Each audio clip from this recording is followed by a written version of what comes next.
my head again. You had your heart set on me, but these feels, they come and go, and they come so easily. Tell me what it is about you that I can't forget, but you're breaking down my walls again. Just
5 seconds Alliances turn to ban.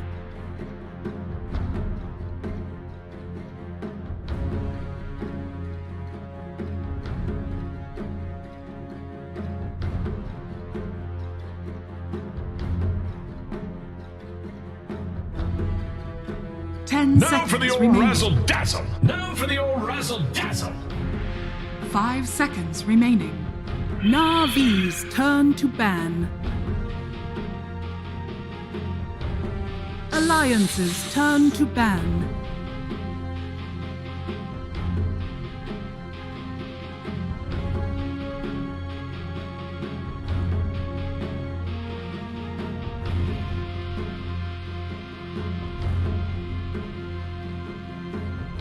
Ten seconds remaining. 5 seconds remaining. And 3, this will be their last series. If they lose this, they have a very big chance of not even getting to play relegation matches and just going to the Divine League straight away. Navi is 1 and 2. They still have to face Nigma, I believe, tomorrow. Yeah, if you look at their previous matches, both of them played versus EG, right? And Navi have won versus them. Meanwhile, Alliance lost yesterday versus that Arc Warden twice in a row. I don't know if you can judge by that, because Navi is a team that's completely fresh. Like we said, no members, Dandy left as well, and even this lineup that they had for a year or so kind of fell apart maybe a month ago. They've been on the lookout, they found some new players, Immersion is there, Young G is there, and this is a completely different stack right now. Well, I'm a big fan of Young G. I think we saw him on the Ember Spirit when he was playing against EG. Love that. I hope to get some more Ember Spirit, but you know what? To get an Ember Spirit, you have to draft it, and to draft, you have to be in the drafting pantheon, and that's where we're heading right now, so let's get ready for the first series of the day, Navi versus Alliance.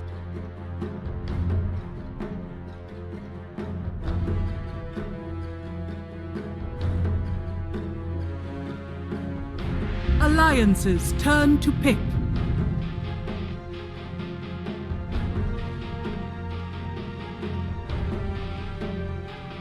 Navi's turn to pick. Oracle.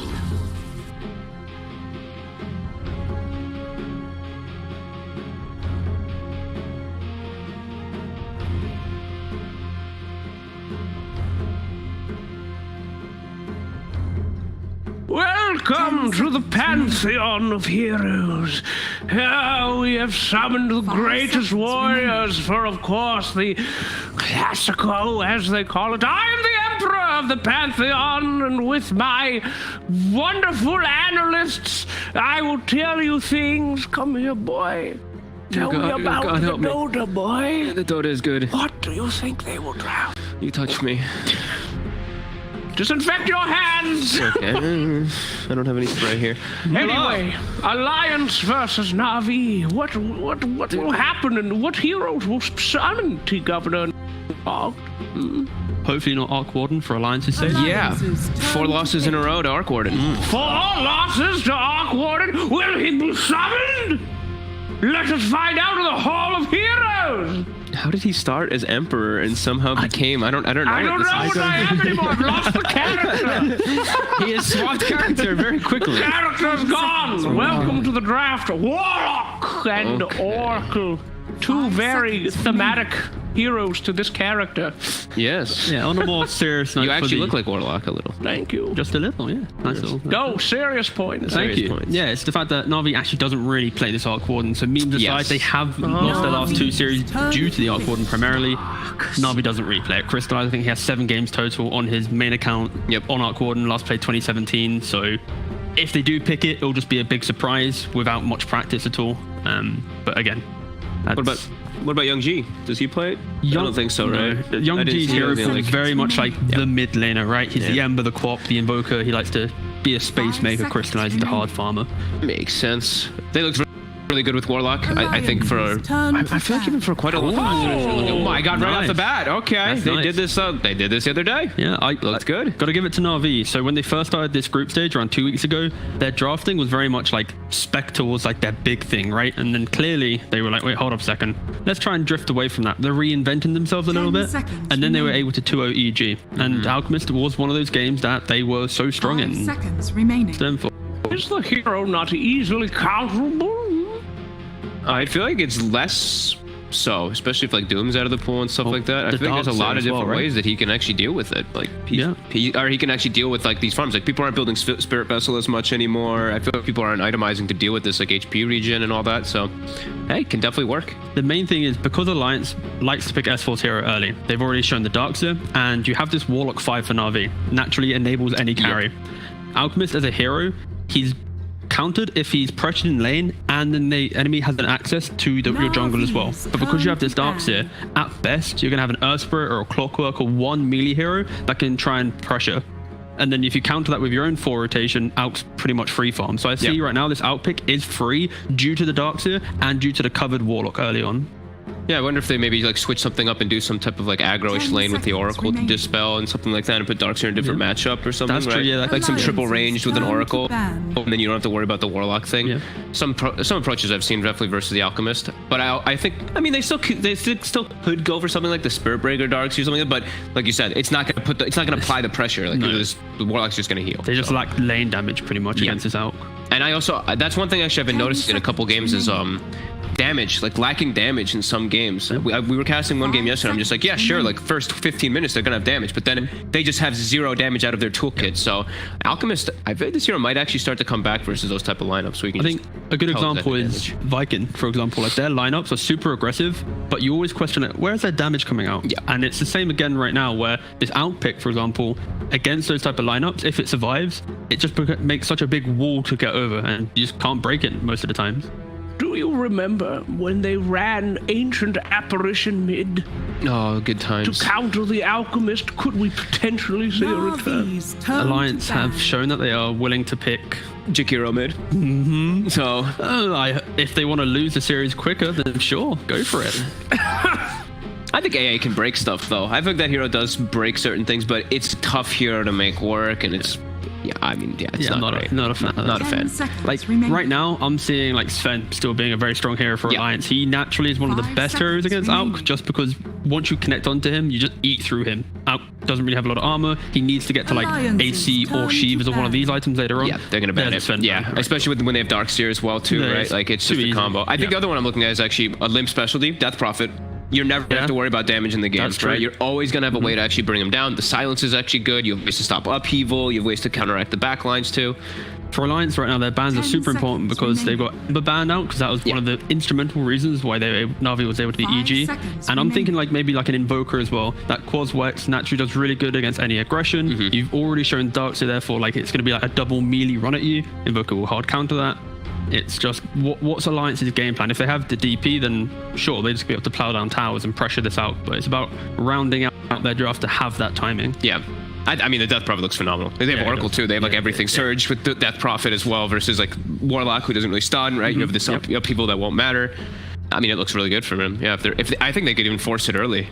Because like the matchup, I don't feel like Death Prophet has that many bad matchups anymore, especially with the buffs. Like the Crypt Swarm is actually pretty crazy. Yeah, so it fares pretty well. Even like, for example, you think, oh, maybe a Batrider, but the Siphon, you don't care you can actually counteract it. Exactly. No one destroyed the matchup actually yesterday versus Weehaw, so I really do like that pick if they're able to get it set up here. Here they're taking out like, you know, those super beefcakes. You have to ban the Death Prophet. They're listening to us. Lord. Turn the stream off, lads. Yeah.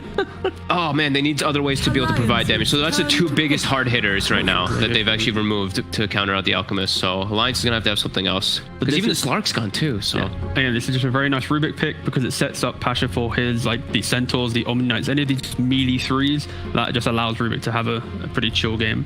Alliance on the other hand, what do we think? I'm thinking Earth Spirit most likely. Just because you can potentially go for 5 seconds a Vessel if you need to against the Alk. You can still have that early pressure. And you just need to have some type of team fight because against... Okay, they go for Clockwork instead. I think I like Clock a little. It's the same thing, but he can at least gives vision, and he'll give easier vision in the back always. Like he'll always be able to scout. That was quick. Yeah, that was... This is... I mean, is this exactly what they... That's confidence. It's almost... Oh no, that's not exactly. They were drafting against actually a Storm Spirit the other day, but...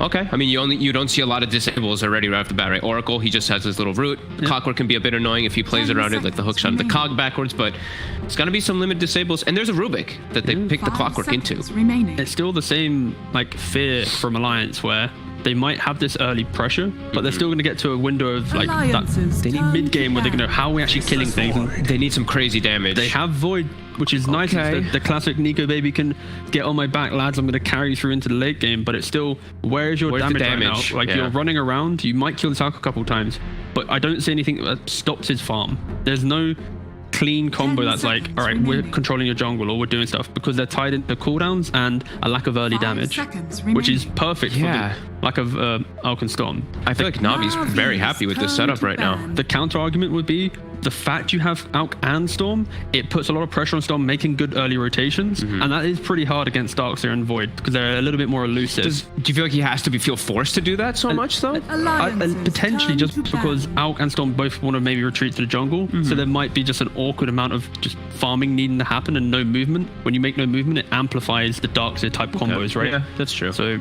I think I'm less concerned just because he doesn't have that many. Like, there's just not that many disables he has to worry about, and there's the Rubik can bail him out of some situations too. So I feel like he 10 can just seconds they can just remaining. play lanes with 4 heroes while Alchemist just chills. We don't know what the 4th hero is still, but 5 seconds remaining. Alliance needs some. They need some output inside of Chronosphere. Like their damage is just not. It's just not there at all. Like I'm not sure what the limp hero would be for that actually. Like Because most are banned. like a casual quap maybe. Yeah, I mean that could perhaps work. I like the ban though from the Omni, but that's nice. What about Skywrath Mage? No. No. Your face? terrible. Oh no. They can't need see damage. him, but- The thing is that they need to hit a couple 10 different fronts because right now they have like no physical damage either, right? It's like all magic damage in their draft too. So this 5 timing of seconds Alchemist, if he gets Radiance BKB, I don't know how they bring him down at all. Like they have to have something that's provided from Limp. It could be just like a casual Lena type situation where you just do really well against the Storm. You can pressure the tower when Storm wants to go to farm jungle camp. Tower pressure. You can always move in with the clock. You're covered from the Void and all these 3 melees, but Yeah. it's still. I hate saying Lena because again, Same, Storm in the game, it's exactly. like it never feels good. But I feel if like they you're- play well, it could be really good. Yeah, I feel like your quaps. I mean, I'm seeing the Furion ban and it's screaming Queen of Pain, right? Yeah, but for like, sure, for sure. and there are some limited disables on Navi too, right? They have Vortex and they have the Lift, which can be annoying for Ooh. quap. But Could be like a Leshrac as well. You have the Oracle pairing as well. Darkseer. It's another very At strong. least- and then Eve's Edict. Edict is actually there, like some physical and some way to take towers. Because that's what I'm worried about, right? There's No, no yeah. objective taking, and they have this Alliances turn to pretty pit. much 0 physical damage at all in their draft. So Yeah, I think Leshrac or Quap are pretty big, or whatever they say on 3rd, and then we can just claim that we're thinking that. I'm just thinking through limp heroes because he usually doesn't stray too far outside of his box, 10 seconds remaining. and they're pretty low on time too. Is do they- TA too greedy? 5 seconds That's what I was thinking, hero? but that's like, I feel like that's really greedy if they do the TA. It's gonna be the That's Queen. cool. Okay, Okay, cool. yeah. I think that's the last one. Yeah. Good damage in Chrono, decent lane, some sort of limited disables in a way. Alchemist, I mean, they're gonna start building up those disables, but can be active, make space. So now I'm thinking 10 seconds remaining. any Brewmaster as well is pretty good. You pretty much have a 4 protect 1 type combo. seconds remaining. Casual Brew, Tornado the Void, off you go. Rest of the heroes are going to fall pretty easily. Could work.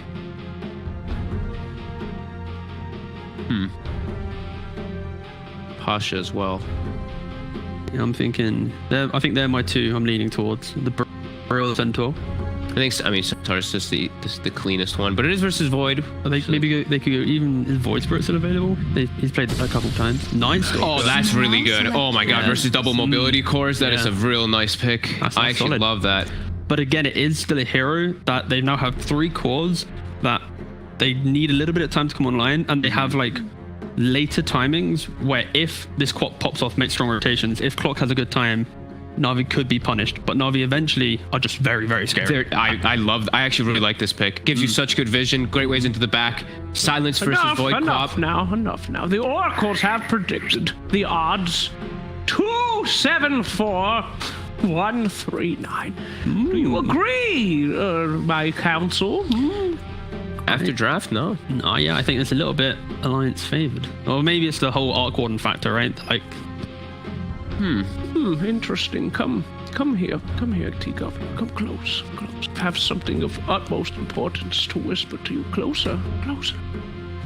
Even closer. Watch out, he'll grab you very Even aggressively. closer. The game is about to begin, my brothers. We must travel to the Grand Casting Arena, T-Governor. and we must watch a game unlike the Classico. And now I bite him. Thank you very much, Slacks. Yes, Na'Vi versus Alliance. Somebody Pixel here with Kyle for this one. Kyle, we've just, I don't know what we've just seen, but other than that, there was the draft going on. Certainly was. What do you reckon? We're seeing sort of the Void coming out. We've got that finish with the Quap for Alliance. The panel seems like what Na'Vi was doing in response to this, though. Yeah, I did too. I feel like it was very odd. Alliance was willing to pick Void into Alchemist. I feel like ever since OG, when they still had Miracle in the squad, they did it a couple majors. Like, if you Void us, we will Alchemist you. And Alliance take the Void into the Alch. It's just a little questionable to me. I think that Na'Vi certainly have an advantage. I think their mid-game team fight's going to be nuts. Okay. But Alliance have Clockwork Oracle. I don't know. I honestly don't see their win condition. But I've been wrong many times before. Sure. And what is sort of your biggest concern with Alliance? Is it just damage? It's the damage. It's just like Quap isn't enough with Void. You don't think that sort of finisher from Limp, having him on this high level of burst early on? That's just you've got Alchemist and you've got a Night Stalker. You're going to be very durable into the mid game. Storm's going to be tough to take out, and then you have Darkseer with no real like vac stun combo, and Quap is more of this burst damage carry when I think that they're missing sustained damage in the Chronosphere. Okay. And if that, if that's the case, if you're Alliance and you've gone for this draft, is there something else that their draft does so well that the lack of damage doesn't matter? Like, is there another thing that they've sort of drafted towards? At the end of the day, it's not who does the most damage, it's who defeats the enemy Ancient. But it's just going to be a matter, I think, of out-scaling the Alchemist. I think people traditionally have a misread where they try and deny the Radiance and play super aggressive. Alliance don't necessarily have a draft that can do that. So you think they're going to go for maybe the super late hyper carry Void? I think it's you go one of the two options. Yeah. It's funny because when I start saying things, I realize that actually what I should say is the opposite of what I'm saying. In this case, Alliance do have a draft that can take the lead in the early game because they can play aggressively with the Darkseer. In theory, we've seen this Void build change a bit after the Halberd nerf. We saw yesterday a couple Mask and Madness straight into BKB. I think that could be something effective here, and you just play really aggressive with this Darkseer combo. The trouble with Alliance's lineup is just their ability to take objectives. It's going to be tough for them to collect kills and take towers if they don't have many heroes rotating down, and the Oracle doesn't have this really tanky core to play around. Or anything. It's quite nice against the Warlock because you can dispel the Fatal Bonds and the heal. Yeah, which is going to be very important, in the fights. And as you say, one of the builds being Mask of Madness, BKB, if you want to play fast. When you have something like an Oracle and you still want to play fast, can you... do you still want to be getting the BKB earlier, or can you afford to go for a sort of a damage item instead of the BKB if you want to play early? There's a lot of different... I honestly not sure. I've seen so many different builds on the Void over time. I think the Alchemist build is going to be more relevant simply because I've seen people just go like Radiance into BKB. We still see the Blink sometimes. I think after the Heart nerf, we don't see that as often. It's a pretty decent Manta game in theory. But you got to be cautious about stacking too many auras on the Alchemist, because if he gets vac walled at any point, then suddenly he's just effectively giving his hero over to Alliance to utilize, which could be his own squad's downfall. The battle begins. We'll see what sort of lanes the sides start off with. Pasha, of course, taking it to the top as the Night Stalker. It's going to have... we'll see Ilias probably head down to help the Alchemist. They're not going to want to leave that Alchemist alone, as Alliance will be looking to bully him in the lane. Setting up the two of them, and this mid lane matchup, Young G on the Storm against the Queen of Pain. A lane where I imagine Limp at the start, you're going to be able to harass the Storm, right? It's going to get to the point where Young G's pushed back, but he'll still be able to farm camps. It's situational. Young G did a really nice job. You've got to win the block in this matchup. If Bob takes it, it's near impossible to play the lane for Storm, at least for the first couple of waves, but he did pretty well, so now it's just a last hit war. Yeah, and interesting as well that we see Limp, he still takes the screen first. Even though you're against a hero that you will have opportunities to dagger, it's just what, because you have to secure your CS. Yeah, because it's more about the pushing of the lane. Because Storm gets control, if you skill Q and Storm gets just starts pushing the lane into you, you're then forced to hit under tower, and you can't effectively last hit and while also trading with the Storm. So instead, Limp now, he's got control on this hill instead of having it pushed into his own tower. Nice, yeah. And you can certainly see that. And now that he's hit the it's going to be able to have that extra harassment, and we'll see how Youngji's able to play against it. I hope we don't see something like we did in the D2 match the other day when the Quap went 1-0-2, skipped Blink, ended up getting ganked and dying. That was entertaining. No one can really rotate on the side of Na'Vi this early on, however. It's mostly actually going to be Pasha making moves, I'd imagine, once the nighttime hits. I'd imagine on these side lanes, is this Alliance getting what they wanted, right? Nico Baby down here, not having to farm underneath the pressure of Pasha's offlane Night Stalker. Honestly, not really sure. Night Stalker isn't the greatest in lane until he hits nighttime. The base damage, as you can see, 70 level 2 is pretty impressive. I think it's more about putting the clock in this lane. You prefer to have clock safe lane, and you're also now in a scenario where you can run down both enemy heroes. But I always do feel a little worrisome when I see a Darkseer safe lane, just because you're not applying pressure in the same way. And oftentimes it allows the enemy side to just leave one hero in their own off lane and free farm anyway. Because what, with this setup, you feel like Crystallize, he's not going to be too fussed against this lane. He's still going to be able to farm pretty freely down here. I imagine Void will win the lane, but I don't think it's going to be too bad. Because, especially having the Warlock backup, right? Yeah. Like Warlock and Alchemist, he's just going to be hitting creeps. Not a lot that Alliance can do to slow him down with that lane setup. Already a bracer up on Pasha. He's going to be just fine up top. Youngji doing quite well mid lane as well, off to a good start. It's very important to win the first few waves as Storm get the bottle up ASAP. Nice down bottom, Crystallize. Getting very low. Elias will be able to get him with the Shadow Word. Those bashes nearly doing it there. And Crystallize will be saved. And stick around, and I think maybe taking a fair bit of damage there from the Fatal Bonds will be removed from it. Mid lane, 15 for 5 against the 10 for 4. Youngji keeping slightly ahead. But is, by the looks of it, going to have to... Oh no, but he gets himself regen ferried out. He's going to be fine. Top lane, S4 and Hansker trying to get in onto Immersion. They're back underneath the tower. Alliance won't be able to pressure any further. Yeah. A static laning phase should favor Na'Vi, in theory. Alliance are the ones with the pressure to make plays around the map. But they're doing pretty solid in all three lanes. I think the key is that Crystallize isn't off to the greatest start. Already been forced to blow a little extra gold on regen as well. Soul Ring, yeah, that makes sense. After the changes, I think Alk's one of those heroes that just sees so much more value now if he picks it up. We'll see. The 4-minute rune not going to be able to be looked towards from Na'Vi with Youngji, as he did have to spend this time walking back to base. Ilias can't stop this, so Limp's just going to be able to grab it. Of course, he himself, not having his own bottle yet, did have to spend quite a bit more on regen, getting out of the lane. Those mangoes, making sure that he could keep this consistent spam up against Youngji, which, you know, has certainly paid off. Yep. It's pushed Youngji back to the jungle. Yeah, he did a really good job pushing him out of lane. He got that really early bottle, but Limp forced him so hard that he had to back off. And then Alliance, just heads up, you got to control the runes against the Storm that gets early bottle. If he were to take that DD, he just goes right back to mid. He can contest Limp. Instead, again, Limp, oh, hang on. He's going to jump in quickly onto Youngji. There's going to be TPs coming across. Youngji starting to play back into Limp. Immersion heading over. They can. What was that blink, Kyle? Everywhere. I don't know. He just gave up first blood. After winning the lane cut, he was winning the lane. But so, like, I feel bad for Limp there because you can see him immediately regret his blink. Sure, he goes in, Q's, streams, like, wait, this isn't good. Immersion actually has time to TP in. Just heads up by Youngji, you know, making that aggressive play. You can't ask a young kid from the CIS if he wants to go toe-to-toe. He'll always take the fight.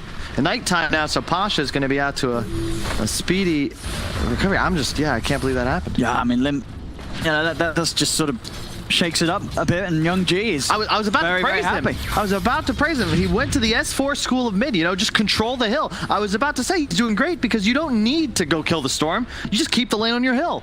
G was about to go walk over to another camp. He can't even enter the lane, and then you blink it. Yeah, no, Limp's going to be, he's going to be kicking himself for that one. He's going to, you know, as you said, you can feel the regret right as soon as that blink had ended. Crystallize now much tankier. He's got 5 HP regen and effectively permanent Q if he's able to use a Soul Ring charge. So immersion. And he's going to be able to stop Limp from grabbing that regen. And in this lane, Young G, he's now got past the rough bit of the game where he's going to be hitting the 6 off this wave. Bottom lane. Pressure from Alliance on to Crystallize, bringing him down with the Purifying Flame nukes, and the FNG and the Nico, baby, they have it. Yeah, really nice job. Nico, that Orb of Venom is instrumental in finding the kill, and FNG doing a good job to just basically spam damage. Caught Ilias sleeping. He was over by the pull, and his Alchemist was all by his lonesome. Yeah, top lane, pretty much trade, but this again is the downside of safe lane Darkseer, because you're just handing free farm to the enemy offlaner, oftentimes who is a more effective use of it, because the Darkseer, like, you're always going to get creeps. Right here he is just taking a hard camp stack, no problem, but Pasha just gets to freely last it under tower, which means he'll have a very quick upgraded boost and maybe a drums or medallion, whatever he chooses to go for. G. Ooh. So they can get S4, he's able to get in with the Vortex, dragging it back. The surge comes to an end, lifted up by the telekinesis, and they'll try and get that kill the way of the Storm. It's not going to be the case though, Pasha. Wait, what? Actually getting the last hit on it, bottom. Oh, Hans can put him on the cliff. He's up there. Is this going to give them the space to kill off Ilias with the cogs out? It will.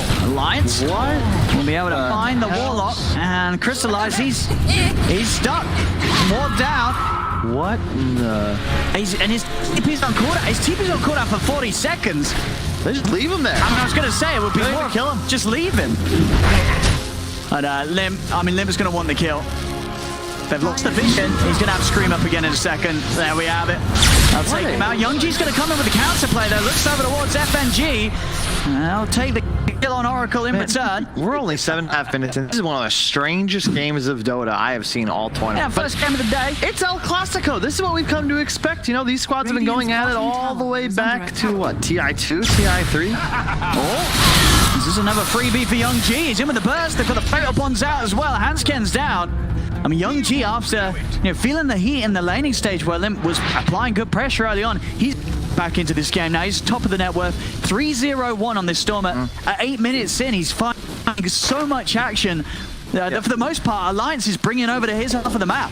Yeah, I'd say so far so good for Alliance. They have thoroughly dumpstered Crystallize. He is barely ahead of his Rubik in net worth, and he's forced off to just jungle hard camp stacks that he's made for himself. This is very much not the game that Na'Vi expected. But to your point, yeah, Young G ahead, Pasha ahead. You could argue these heroes are more important. Because, I mean, these heroes, the pressure they're going to be able to apply, should it be enough to get space for this Alchemist in this sort of game? And there we have it. Hansken with the style.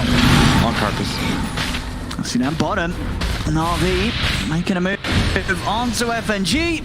And what Void will do it. Pasha just trying to find it. He doesn't want to even waste the mana. Doesn't need to.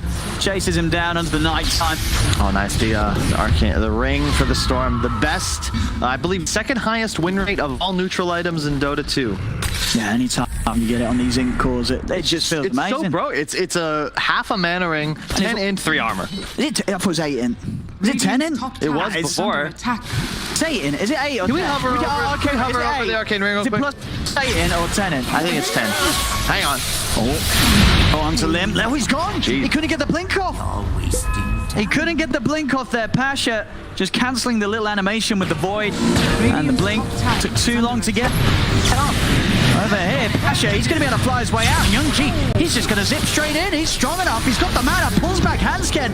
Young G, is he going to go down here as S4's trying to chase him out? But Ilias, he's offering up the Shadow Word heal. Young G's going to be fine. He's starting to bottle up as well. So he's got that extra bit of mana. He's able to sit down, chasing onto S4, taking down another Pasha. Lift up as well onto FNG. Na'Vi, they're getting so many kills again.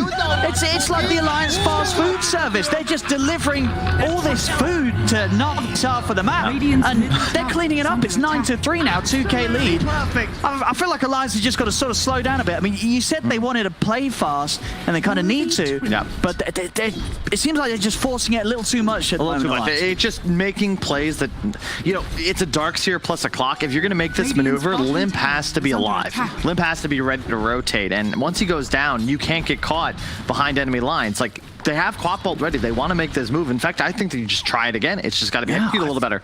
I mean, S4 went for a Vanguard, which shocks me because I would have expected, you know, a really fast Helm of the Dominator, you know, something to get active early on, or at least something that has the ability to help his team offensively. But even later on, a Crimson Guard isn't going to be super effective.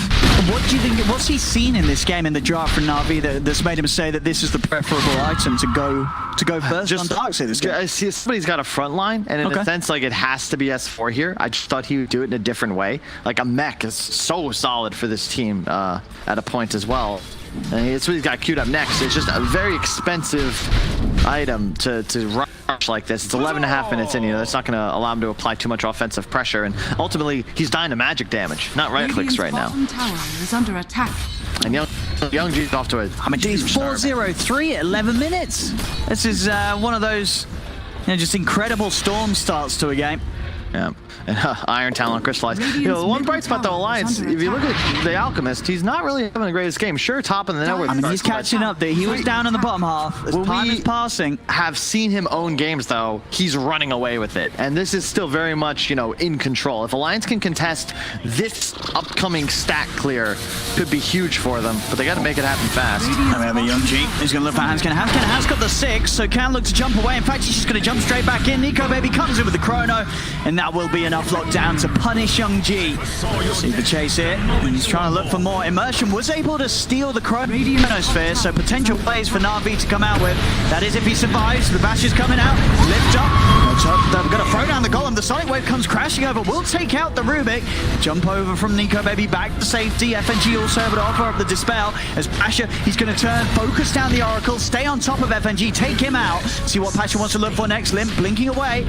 Can Pasha still get in on this? He's a little low on the HP, so he won't be able to chase them any further. But this time around, you know, Chrono's up. They're able to get the clean pick onto the Storm Spirit. Yeah, they needed that. And you can see there's the benefit of the Vanguard, right? Because S4 just ran in, and there is not a damn thing Na'Vi can do to target him if they don't have him isolated or a bunch of spells up, especially if Storm's dead. Just a good amount of straight up HP and regen. Yeah. They got the Golem usage too, so Alliance now in a decent position, maybe looking to push a tower here, but again, they have a pretty significant lack of structure damage. This is easier said than done. FNG rapidly approaching. Hanskin's found a catch, and it's a big one. Crystallize, he's here in the jungle. They've found him, they're chasing him, and they've got him. Another important kill on the Alchemist to continue to keep his game held to a certain position. His game is, like, I can't believe how bad Crystallized game is right now, Owen. Like, this does not feel like it's an Alchemist. This is just a typical carry performance in terms of net worth generated. And he's not really applied any offensive pressure. Like, he's just been farming his own safe side of the jungle for 5-6 minutes now. And Alliance getting this tower. This will not be held onto by Na'Vi. Nico Baby getting the last touch. Yeah. More money for the Faceless Void as Nico Baby now considerably holding that lead. He's going for the build, Mask BKB. You like it safe and fast? I like this decision. I think you go this MOM BKB MKB build, and you just hit this really significant power spike every time you pick up your next big item. And it also makes it a lot easier to do Roche because of the ability to tank it for your side, which is something Alliance will probably want to do in maybe 3 or 4 minutes. Hanskin has hook up again, and then Chrono in 20.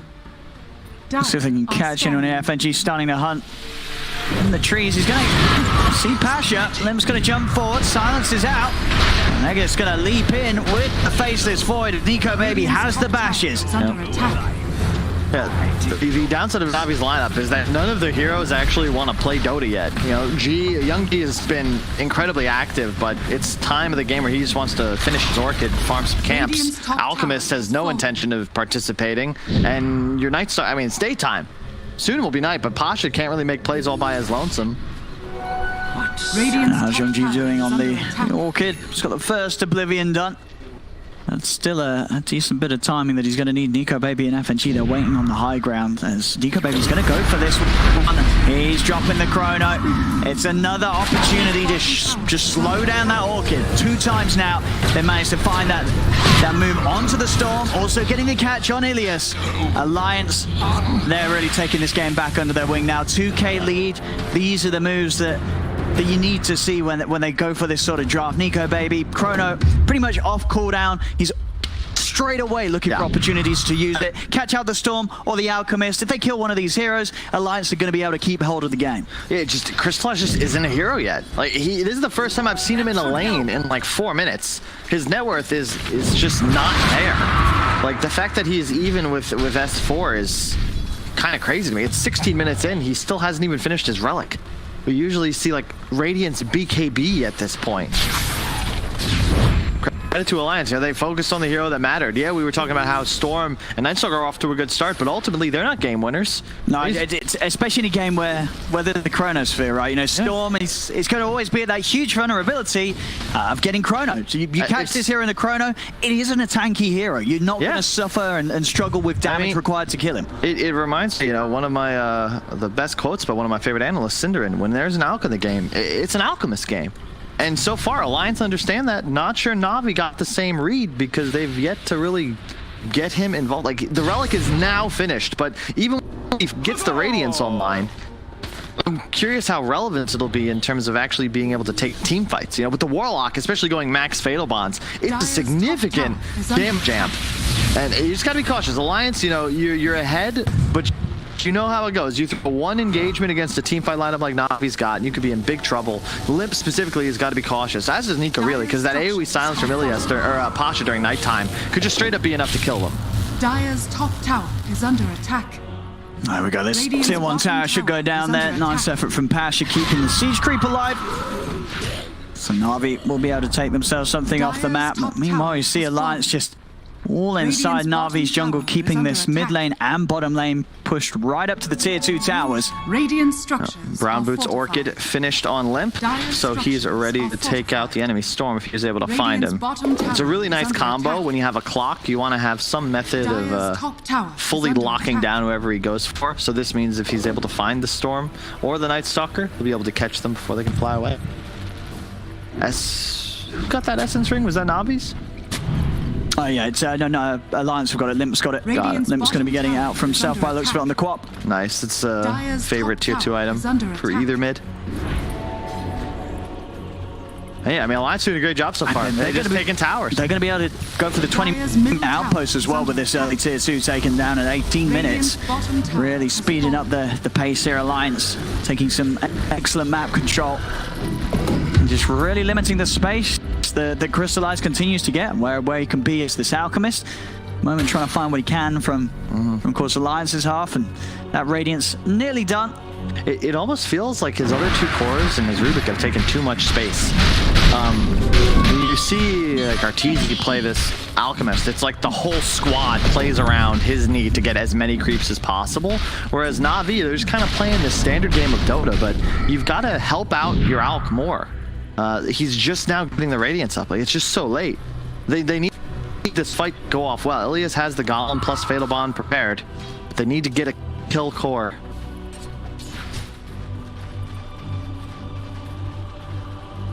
They're catching them just coming into the high ground triangle here. There, Na'Vi with that ward, so they do know that Alliance is waiting up there. So they've got to be very careful, Na'Vi. They're going to go for this smoke, but very difficult to make a move into Alliance whilst all the ults are available. BKB, as we see on Nico Baby.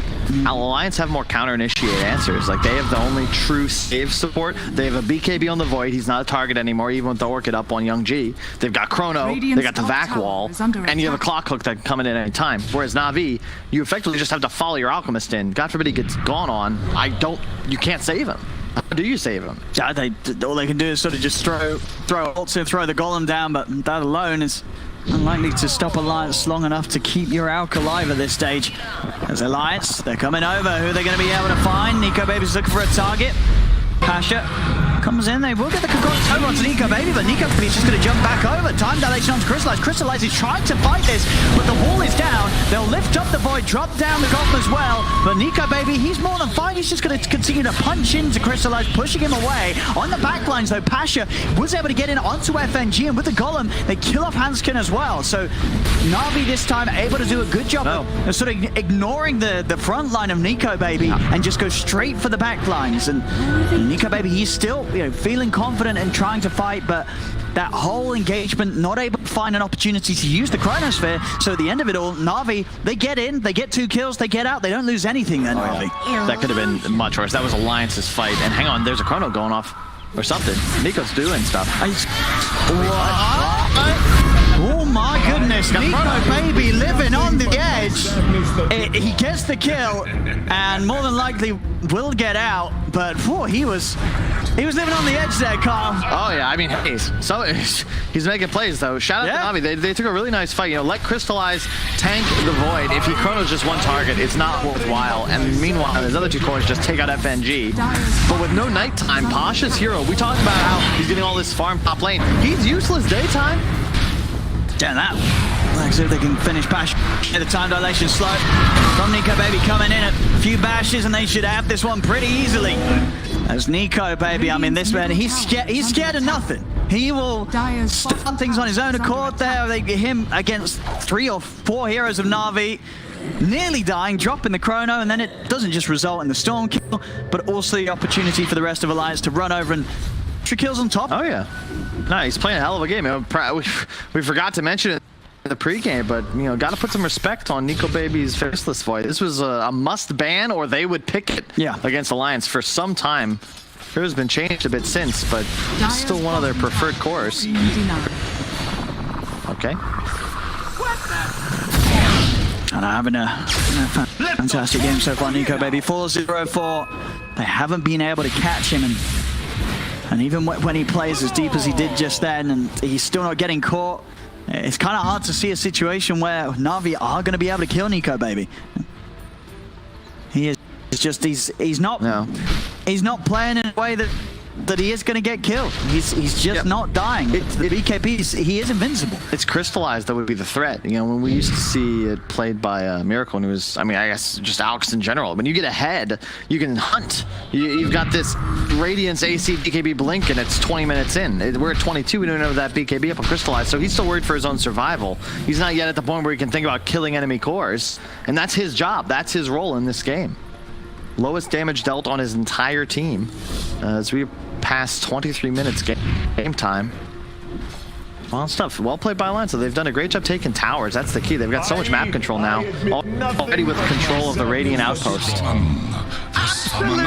You can feel the map shrinking for Na'Vi. And keep in mind, this is a must-win for both teams if they want to make it into the playoff stages of the Immortal League. If Alliance or Na'Vi were to lose, if Alliance were to lose this, they're 100% relegated into the Divine Division. If Na'Vi lose, they go into a must-win match against Nigma tomorrow. Nico Baby, he's found the other big target. This time, Crystallize going to be the focus. Stolen Chrono comes out, but it's not going to be able to do anything to save that Auk. As Nico Baby just... These Chronos, they just get the job done each and every time. Storm kill, out kill. And with one of the cores down, it's hard for Na'Vi to punch back at the cores. They're going to try and go for the supports, looking for Hansken. Hansken will fall. S4 getting lifted up. They have the damage to burst through this Darkseer, though. Doesn't look like it. As S4 runs himself away with the Surge. Nico Baby able to jump back to stage as well with the Time Walk. Again, it just feels like every time that Chronosphere's up, Na'Vi are completely at Alliance's mercy. I mean, they just have no answers to the BKB on the Void. And Nico Baby has no real threat. Orchid doesn't scare him at all.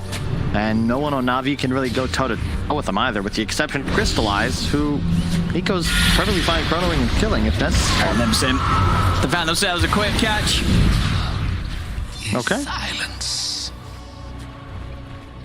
It really just feel like the execution from Alliance here, 25 minutes is, you know, I feel like we have seen similar drafts for Alliance just totally fall out of favor at this point, but because of how well they're playing with the timings, like this Nico Baby Void, he's not even hitting creeps when Chronosphere's up. He is just in there every single time. Hansken and Limp. So able to grab Immersion. Immersion was able to take the bounty room before he goes down. Yeah, I mean, Alliance is just playing great, straight up. They've got double BKB on the cores now, and you look at Na'Vi's heroes, they just have nothing for spell immune heroes. They just run. And yeah, Young G, he was on such a great start. Look at his net worth now. 1,000 behind the enemy offlaner.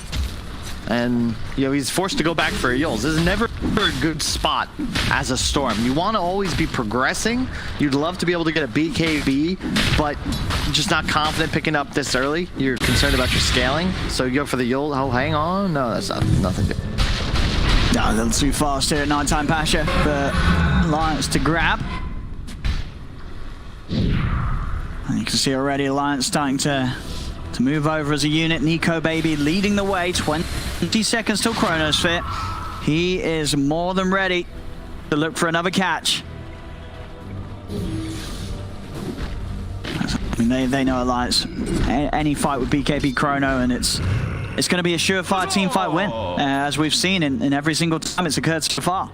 Blink Dagger is done from Crystallize, so a bit of a better way to get in, and also, of course, a nice alternative to juke out the Chronosphere if you're quick with the reactions. But still, using it aggressively, it's going to be difficult. You have saves, the Surge, and sort of a cogs coming out, and of course the big ones from FNG on his Oracle. So if anything, Crystallize, he's going to have to look towards getting on top of FNG in the fights with the Blink concoction, and of course, if FNG's quick with the Q, he himself's going to have a counterplay to that. You've got to initiate if you're Na'Vi. You've got to find not one, probably just 2 kills at the end. But keep in mind, those 2 cores of Alliance with BKBs, they can just turn the fight around, no problem, if they get the information necessary. Na'Vi, you've got to find somebody, but like, you can't really even open on limb. You got 100 to 0 him. See if they can find him. They see him now. There we go. That's the initiation there. Able to pick up with the Time Ward. That'll do it. Now, an Alliance, they're going to try and maybe fight back. You can see Nico Baby looking for an opportunity. Wall is down. He's waiting to see if they group up a little more. Youngji trying to go in deep onto the Oracle, but he used a lot of his mana for that. Crystallize is going to put the BKB. The Golems drop down to Hanskin, but Hanskin, he's going to be saved by FNG. There's a buyback from Lim. Alliance, they want to keep this fight going as Nico Baby turns, chases down Crystallize. Crystallize's BKB comes to an end, and so does his life. They'll also be able to take out Immersion. They're trying to hide in the jungle. And you can see that even when a Na'Vi are able to get in and get that jump onto Limp, sure, that buyback was coming into play, but even without that, they just can't find anything more after committing everything onto the one hero. Yeah, it's just well played by Alliance. I love the buyback from Limp because, yeah, sure, you know, you only get Radiant's 2, but tower you killed under Alk, attack. and you're going to get Roche now for free. All Na'Vi have is that initial jump. If they don't straight up win a team fight off it, they cannot fight anymore. So once this buyback occurs, Alliance just have 2 BKB heroes. You just walk and Crystallize. There's no one that can save them. You've got ancillary support. You can heal them a little bit, but that's it. That's it. Like, yeah, that's a very worthy buyback. Yeah, that absolutely is. This game for Na'Vi just continue to be very, very difficult. You know, despite numbers at the top, sure, 16 to 17, only a 2K lead for Alliance. It's not that close as the numbers show you. There's an outcome on Na'Vi's side. If you're down 2K at 28 minutes and your main core's an Alk, you're in a bad place. Yeah, it just feels like they aren't as confident, perhaps, with the strategy as other teams are. When we see, you know, Nigma or OG or Secret play this Alk, like, he's got stacks galore. He's got this path of money to follow until he's got enough items to carry his team. Crystallize felt like he was just on his own. I'm watching him walk through his own jungle, trying his best to stack one camp of spawn. He wasn't in a lane after 4.5 minutes. Like, it's just near impossible game for him to play. And really for all of Na'Vi at this point, because they're playing around a hero that isn't even strong enough to go toe-to-toe with one enemy core, let alone both.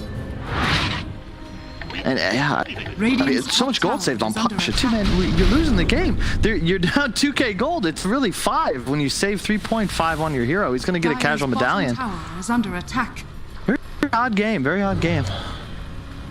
And Nico with the DD bottles. Yep, MKB next. He's just going to run straight for him. Oh, yeah. Who's going to find? Oh. Just jumping in there, trying to... It's almost just bait a reaction or an initiation from Na'Vi so he can look to turn it. Full pipe on S4, so... I mean, Alliance at this stage with the Aegis, they're very much ready to just try and push to the high ground.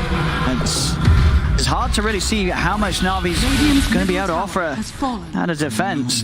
Chapter in my black. Yeah, it's the map control factor. You know, they have so much wave clear. The bigger advantage. than I think we surmised during the draft. You just see constantly S4 and Limp playing opposite sides. Nico sort of conducting his team around the map, looking to connect and find action for his team to connect to. And Na'Vi just kind of desperately taking the leavings. You can see how they're forced to sort of play the corners of the map at all times. Alliance just cutting across the middle, no problem, no fear. They're just getting all three lanes shoved in now, Alliance. Preparing for that high ground siege. Nico Baby, oh, is he hunting? It's not going to be able to catch Immersion. But Na'Vi do need to make sure that everybody is alive for that defense.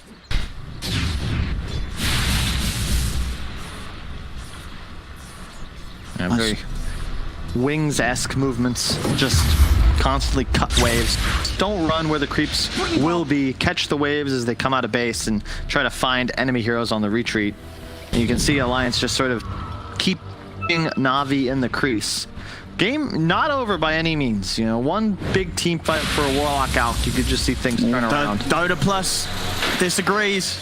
93% here for Alliance.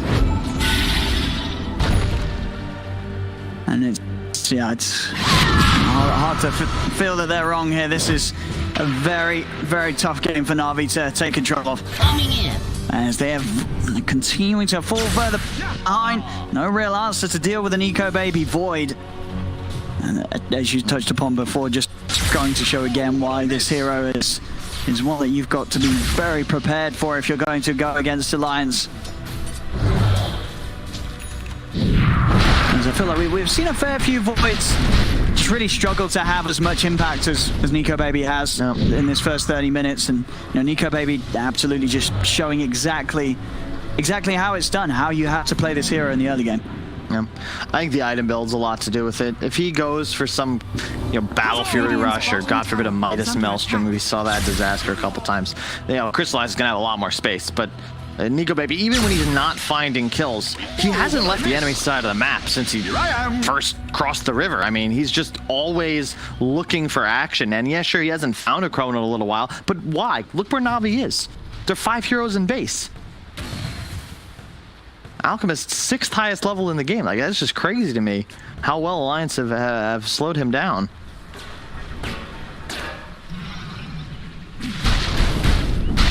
I mean, Alliance as well. They can. It feels like they can sort of play it chill. At this stage, it's just your Void is so big. You don't really mind where this game goes, as long as he's always playing the Chronospheres.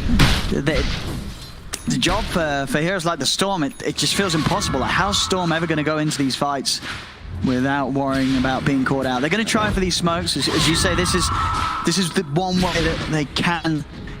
Make something work. They get this jump on FNG, on one of the sort of saving supports. I mean, even now that these heroes are starting to tank up a bit. He sniffed the smoke. Nice smoke, he says. He has some of the best smoke awareness in Dota, but you'd expect that. He's been playing the game 15 years. And once they're just going to look to hit back with their own smoke Limp. On the silence. So if Nico Baby can catch any of them on the way out, at least some Pasha trying to make their way out to the side. Nico Baby, he's just going in, he's going in. I mean, he knows he can.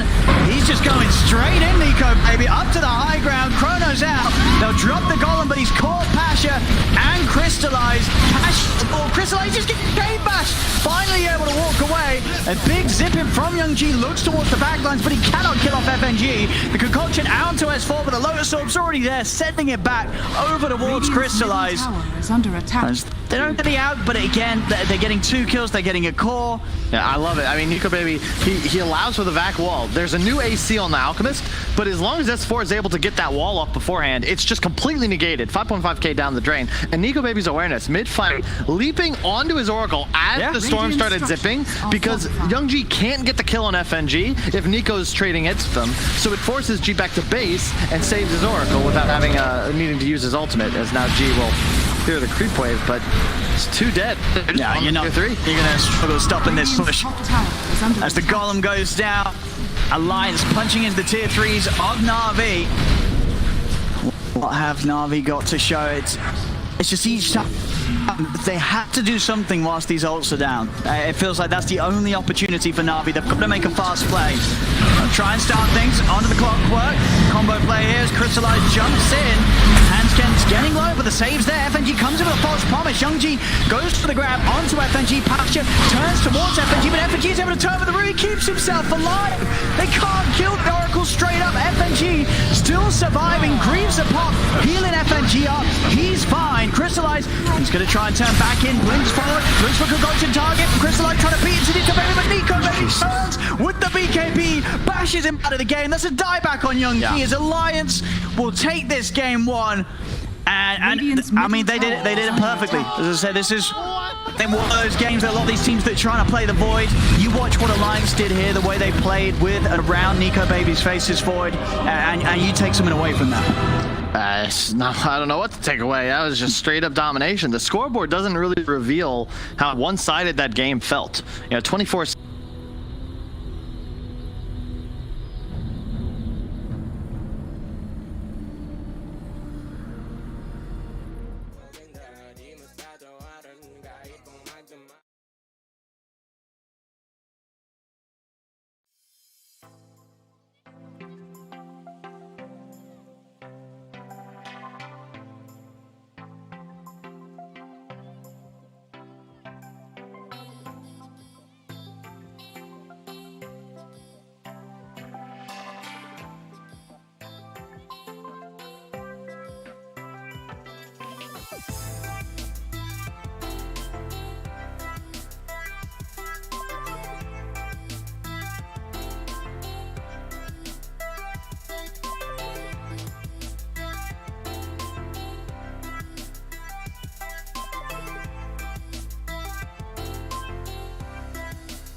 5 seconds remaining. Navi's turn to ban.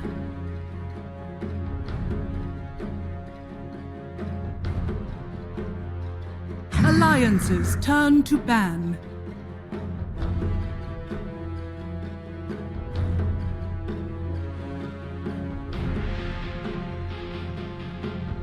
Pasha, perhaps, not the Night Stalker. It didn't look that hot in the last game. Okay, well, let's find out what's going to happen in game number 2 as we head to the drafting pantheon. 5 seconds remaining.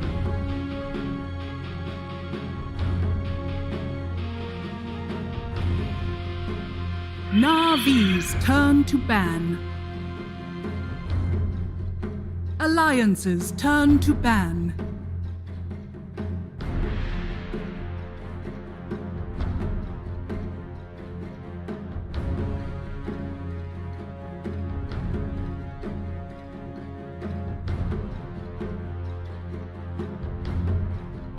Seconds remaining. 5 seconds remaining. Thank you so much, Sheever and panel. Welcome, of course, to the Pantheon, where we will discuss Game 2. Alliance versus Navi, of course, the greatest analysts of all time. P-Governor and Fogged together. What would your name be? Togged? Togged? I don't know. The Fuggener? Like, Governor? Yeah, I was thinking something like that. Fuggener. Welcome the Fuggener as we enter the arena. Who will appear? What hero? Oh, it's Slithery. Oh. Wasn't he called Slither and Han as well? Yeah. Slither? Yeah, he's Slither and Han. I don't know, we were just talking about Han. So yes, we were. Venomancer, looking at these bands too, we're seeing already Alliance. They're sick of the Oracle. Look at that. What shift in ban? Actually, Veno IO. And in this game, it's like complete curve. Hello! Whoa! Machine gunning these heroes now. This is what I like to see. You guys have a strat. Okay. I guess they literally pairing Spirit Breaker with the Venomancer, right? Because they just, I didn't think they cared what they were playing versus. They snap picked it, so I guess it's just that beefy front for the Venom to be annoying in the lane. But I think just this SD, I think we can't kind of go up past this here. I think VP showcased how when Solo's playing it, the skill build, you don't really go for poison. You go like pretty much 2 point into disrupt and then soul catcher and just running around, just looking to set up kills, be defensive, and I think very much an underrated position 5 right now in the meta. Yeah, he's done it. He did that actually even like way earlier with VP. He's always been doing that one. Yeah. I don't know, when he was playing with Roger and all that too, he was just like 2-4 or 4-2. You know, the skill build was 0 poison, just super active. Yeah, I think this hero definitely has some untapped potential.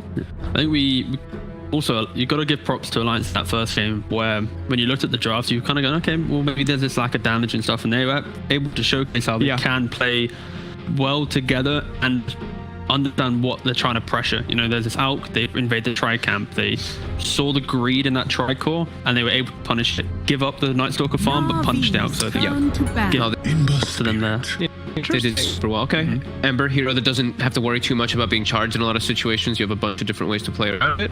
Yeah, get on top of Veno too. Playing Spirit Rookie, you hate playing at the Ember. Yeah, just because it's like you're like, I got him. Oh, chain right next to him.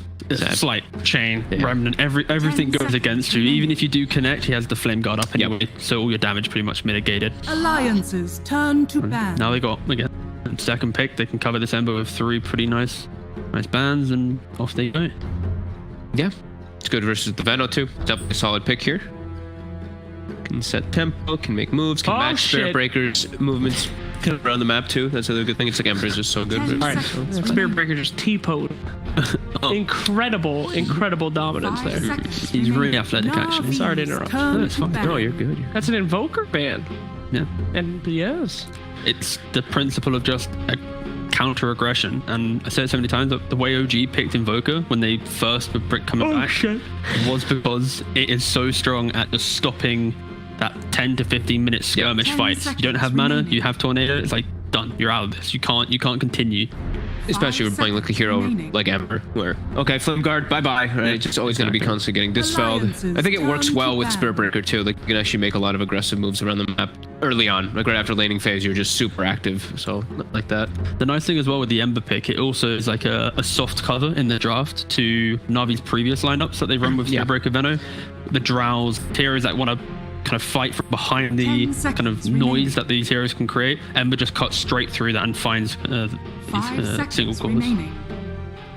I like that noise. I don't think I've ever heard anyone say noise as like all this chaos and fights. A lot of noise going on over here. You can get right through the noise. Yeah, exactly. What's going on over there? I just thought about it saying opposite slacks. It's true. Thanks when he's farming the jungle. It's all that noise. Yeah, exactly. Why are you guys doing? Where's my black and white? Stupid. Viper again, another ban indicating it's going to most obviously just be Ember. Yep. This is why second pick is so favored. So most of these teams, not all teams favor it, but they can just basically pick a mid hero and just enable it through bans, or again like an anti-mage bans. Morphling. Okay, so they're trying to get rid of elusive cores. Leave the morphling in that one. There's still going to be like no lane pressure. Barrow, you melee here like the Parablades. 5 actually, seconds what do you pressure that lane? You don't really pressure Jog, Lifestealer. You can actually do pressure Slark. Yeah. Pressure the weaker lanes. Yeah. Not really like the strong lanes though. I guess it's mainly because of the SD, right? SD doesn't really have presence in laning phase, so most carries actually will feel about pressure from this. What else do they want to ban to set up for their Ember? Not want to play against. There's too many heroes to actually cover. It's like SF, Co-op. There's so many. Yeah. It's more. Now looking at their game plan, what the character. I don't think it's go for Warlock. So the Warlock Veno, annoying. They don't have a dispel this time. They had the Oracle last time, which actually worked out super well. He was dispelling bonds and word all the time. It's a Navi special. This guy's getting wasted right now. Just big old cup, big old chunk of booze in there. Jesus. 10 seconds remaining. That works for some people. Drunken brawlers. To each their own. 5 seconds remaining. Kyle, very good Dota player under the influence of alcohol. Yeah, he's spectacular. Even not under the influence of alcohol. Jeez. What forward do you think these lads are going to go for? Especially with the SD setup. Normally, you like to see anyone who can play for this. In no way will that indicate Morana, by the way. I'm thinking melee 4, of course. Yeah, I'm thinking melee 4.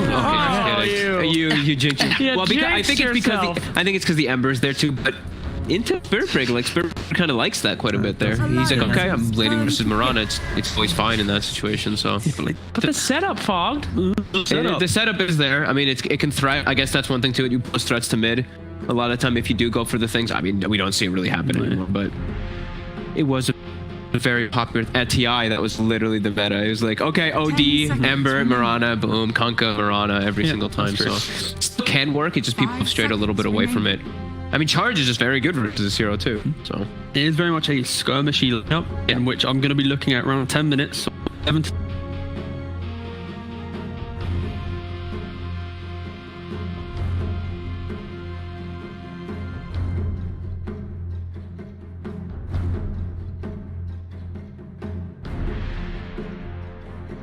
Navi's turn to pick. Faceless Void.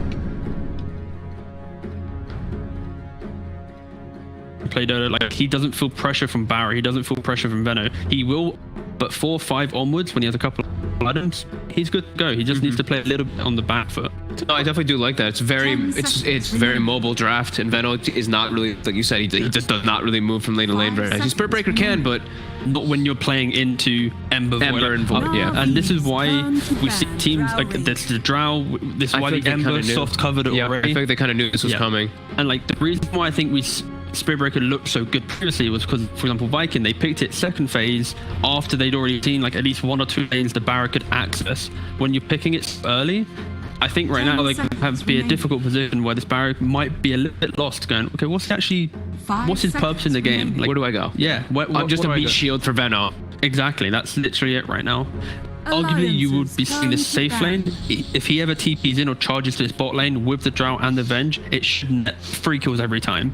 Unless you go onto the Morana and, of course, triple lead. But it is a hard game right now for Navi just to unlock their laning phase. And I feel like they might actually do the same thing on Alliance this time. Pressure lane, leave S4 top, just like they did versus the Alchemist. You look at Drow, Venge, like it can be a bit greedy. You can punish this for sure. I think if Alliance just pick up any offlane that can be a deterrent push, so like an Underlord type hero who can just be a little bit chill, Yeah. defend the tower, allow remaining. the Void to hit jungle, allow the Ember to make its moves with the SD Mirana, 5 then it's seconds pretty fine. I remaining. think the counter argument to that would be you lack a lot of, again, early damage like we said in game 1, but the way they played the map in general allowed them to not really have this issue, the lack of early damage. Love Underlord versus Veno. I think the hero Veno does nothing to Underlord. Like throughout the entirety of the game, you actually just do nothing. It's built-in magic resist, your built-in pipe. Definitely can work. Again, they like the second pick, so we're looking more 10 towards Na'Vi right now, how they rounding out their draft. I potentially would 5 argue seconds remaining. it's so hard because I don't think there's one hero right now that can kind of solve all their problems. They need some catch, Maybe but- Kunk actually could be that. Because it gives you the catch, it gives you the tankiness to cut through the early damage of Ember, the run buff. I'm really just seeing DK, but DK, you're just giving Ember a free lane. They could go wild and just go national with it. I think Kunk might be a play. I don't see there are other options to satisfy that catch in particular, and just ways to disrupt inside the fights. Okay, I mean, it's very. To be fair, it is good against Ember and Void in terms of that lockdown, Mirana. but they are very much in the position of they have to somehow have a strong lane and just constantly go, because if they mistake, just see this Void just having a free game, Ember a free game. Underlord looks better now. Yeah, he's versus Puck too. This looks like an actual beautiful, roots on roots. beautiful Underlord game for the roots, for the everything he builds up. The extra Yeah. Ember. Okay. Choose your hero. Explain? Unkillable in the game. Spirit again, another. So you now have 3 lanes. That Spirit Breaker doesn't do anything again, right? He's just going to pretty much exist and leech XP and be a AFK. Then Timbersaw in lane. He good armor against the Ventral combo. Early on, level 1, 2 might have some issues, but when you get to 3, 4, 5, you're life's unkillable. pretty chill. Yeah, he actually really does look very unkillable. Like if Drow starts having a bad game, Timbersaw is actually just immortal, which I don't see Drow having an easy game. I think he's going to actually just pressured a bit here. There's a lot of ways to get on top of him, a lot of different ways to actually go to that lane. I think Alliance have a very nice draft, and they've really kind of bounced back from yesterday's series where they were kind of fixated on this IO a little bit too heavily, and these drafts are really enjoyable to see. Odds reflect what our analysts are saying, of course. There's a big difference, but not as big as we've seen before, so things are evened up. But I gotta agree with you. This Alliance draft looking pretty good, but, you know, Na'Vi, if they can get the ball rolling, they got a couple counters in there. You know, Venge not that bad against Void. No, they definitely do have a couple things. I'm just worried that they're going to be... I'm looking at this Puck and I'm like, oh my god, this Puck has to have, like, if he messes with a Dream Coil in this game, they're going to get slowed down so much. He's the only one that actually can, like, make aggressive moves with the Spirit Breaker, it feels like. Yeah, I think Na'Vi have the same situation that Alliance had in game 1. They need to find the core they have to lock down and constantly play. So if Puck ever moves for Timberlane, you can pretty much call it GG for Na'Vi. They need to move away from Timber the entire time, and then they might have maybe a shot. Well, the time has come. Will it be a 2-0? It would be so sad to see the El Clasico go out like that. Or will this Puck do the impossible? Well, let's find out our beautiful casters. Thank you, Slack. Yes, game 2 of Alliance versus Na'Vi ready to go. We've seen the drafts this time around. The panel definitely talking up a lot of things that Alliance were especially finishing with. And compared to game 1, where it seemed like the drafts were close, Alliance were able to take a win. This time around, Alliance even favored from the draft. But would you agree? You're looking at this Timber and saying, how are they ever going to kill him? I would say yeah. It looks easier to execute than the previous game. The one fear you look at Na'Vi's draft, you got to be careful going to the Venom lane, even going to the Drow lane if you're Alliance, because there could be a teleport coming for the Puck, Spirit Breaker charges, and all of a sudden you're just ward spam to death. The support duo, we haven't seen this in a while. It's very common. The SD Mirana just dual roam, right? With 3 independent solos. Oh, hello. Oh, goodbye, FNG. There's a little bit of a surprise playing there on the high ground. Na'Vi set up as the full 5-man to catch Alliance off guard when they come in for that move. First blood for Na'Vi. Rather like a book. That was not what he expected walking up the hill. Oh, man. But I love the dual roam, and if you can just get the Void off to a decent start, yeah. Are they going to aggro trialing with it? No. Yes. Timber? We'll see. Maybe just a rune fight. Maybe they just duel it. Okay. Mirana Timber off. The battle seems begins. Good. I mean, we'll see as for just grabbing the bounty ring, we'll be to the bottom. We'll see how long they need to keep the Mirana down there to help him out. We're just going to get to a point where he can be left alone. And yeah, He's going to make sure that he's up on that top lane. Yep. Looking to lane into the void and having the Spirit Breaker and the Veno definitely means that early on it's not going to be too much of a fun time for Nico Baby this time. Mid'll be an interesting matchup. This is a very high skill. Could go either way. Typically, you trade it. But I think Ember, if you get a couple waves going your way, is slightly favored just because you don't really get threatened by Puck. You can be threatened by you. An off lane Venomancer. This is so much fun for Nico Baby. He's very excited to play this lane. Yeah, it's definitely one of the most hated heroes to lane against for most carry. That pesky Venomancer. It's just especially annoying for the Void. We're doing a nice job blocking the enemy easy camp, but you just take such slow damage that you're never really able to use your leap to acquire any kind of regen. You're just going to tick down. So likely have to buy some extra tangos. FNG aggro disrupting the Venom, so we can poison and sting him back, doubling the toxicity in this top lane. And we'll see if Nico Baby's able to pop off the same extent as he did in game 1. This time around, of course, Na'Vi definite better ways to trip up the Void, right? It's not going to be as clean cut of a game for Nico Baby to turn up, drop a chrono, get a kill. Na'Vi's got counter plays. I think that addition to the Vengeance is key for them. I felt like they really suffered in the previous game because they had no actual save. He had a couple counter initiations, sure, but ultimately Nico could just chrono somebody and kill them. And you needed to have an answer if you're going to give that time once again. Seeing it. In the mid lane, I think it's pretty close right now. I'm 10-4, but bear in mind, he's got that full wave coming in for him. So, keep it pretty even between the two. Down bottom, I mean, Crystallize, he's going to get free farm here, right? S4 alone. Unlikely to die once he starts to gain the levels, but Crystallize is able to keep him at bay, just constantly harassing with the Frost arrows and keeping a distance. You're going to be okay with this for now. Once he hits level 6, it can be troubling. Crystallize will likely have to move over, and yeah, really well done. Hanskin with that ward behind tower, he had an inkling that couriers would be coming out soon. It was countered out by Ilias, but not before Hanskin was able to strike. Top lane, yeah, this is the trouble for Void. Once the leap is used, he's just going to get ran at, and a lot of harass damage. Gonna take so much damage in this lane. Nico Baby's gonna have to get quite a bit of regen out. Yep. So when you use leap, you can't run in range with Pasha anymore, because otherwise he can click you to death. You just get ran out by the Spirit Breaker, Poison Sting slowed, and slowly dwindle down. The 3 on S4, so he should be all right now. The 12 stacks up of that reactive armor. Let's keep fishing for an arrow. Might find any opportunities. We see top lane coming onto Pasha. Getting more set of bashes, enough to kill Pasha. Still, Nico Baby to punch back a little bit. Immersion won't be able to find FNG. This is just such an annoying lane. I love what FNG's chosen to do, though. I didn't see this, but perhaps it was part of the reason they first picked this SD hero, is just to actually aggro disrupt and counter Venom in the laning phase. It's definitely annoying for Posh to play up against.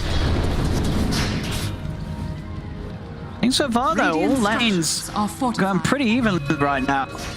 Oh, nice.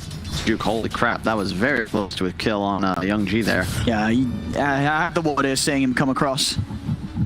So it was ready for that lead in from the arrow. Lim is going to find himself a DD. That might give him a bit of edge in this middle lane as Hans hanging around. Gets himself to level 2 and even hover around mid again. And try for it once more with the next arrow. Yes, they're not killing him. Yeah, both getting good farm. That's top lane. Nico Baby. Immersion. Oh, the blocks. He didn't hit. Did he not have that hit? It seemed like he stopped it. I think he might have cancelled it. Look at FNG with Macro. He might get the kill with the Poison Sting. It's going to be close, but you're right. With that TP out, he'll make it away. A missed opportunity, it felt like, on Nico Baby. Not quite finishing the hit there. And onto the Void as he'll survive. I really like how Hans played this. He's just getting so much free XP to S4, controlling objectives. Can't catch either of them. Chain and the save them each and every time. Mid lane, it's It's an absolute, it's matched perfectly. 27-6, 27-6. Yep. Couldn't be any more even between these two heroes in mid. One of the closest mid matchups I've seen it. 5 minutes in. Young G's got to be careful, though. He's got coil.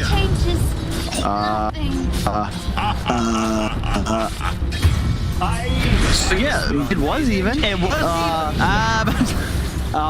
Right. Limp definitely just beat the better on regen, though. He has the full bottle, only the one charge on puck. And yeah, Young G, I don't know if you want to just silence into the face of an Ember Spirit like that. It wasn't even like he hit 6, surprisingly. He just killed him. All right. Well, sort of saw the other thing happen in last. I remember Limp was the one to aggressively jump in and feed his life away. Maybe this is a sign of things happening in the opposite direction. You know, Young G makes a questionable move early in the laning stage and then may continue to dominate the game. We'll see. Quite possible. And if you're superstitious, you'd definitely be leaning Na'Vi after that play. He's under attack. Bottom lane, S4 ready to play aggressive now that he's hit the 6. Yep. Getting aggressive onto Crystallize. Crystallize, he's gonna need to be very careful.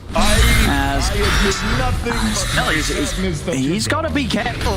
He's gonna struggle sticking around in this lane. He's gonna turn with the multi shot. And what's dead? He's straight up dead. Nothing that can be done to save him. Yeah, this is what you fear, right? Timber hit 6. Really good job by Hanskin. Just by not being bottom, he's helped S4. And now that he's level 6 on the Timber, there's no one that can go play against him. Who got you down there? Maybe Puck, but no one can stand against the tower. The Glyph is down, Catapult's still alive. So this is 100% dead tower. It's just it's just wild. And doesn't he? He'll just go top and handle Pasha after this if it's necessary to defend this tower. When a Na'Vi, they're trying to put the pressure in on this lane. It's going to be hard to make plays though. Lions with 3 of them around. Disruptions and arrows ready to come out with counter plays. Young G's trying to get him with this Invis rune. But they're playing very carefully here. As you can see, Nico Baby staying right back behind the tower. 1 creep away from hitting the 6 as well. In a moment now, they really want to make a play here, Na'Vi. They're trying very hard to force this. Problem is they've just abandoned bottom effectively. Puck is now just sitting top, praying he finds a kill. Limp free farming with teleport active. So if you make a dive under tower here, you're just gonna get screwed. Now, in fact, it's gonna be Alex play. There's the combo.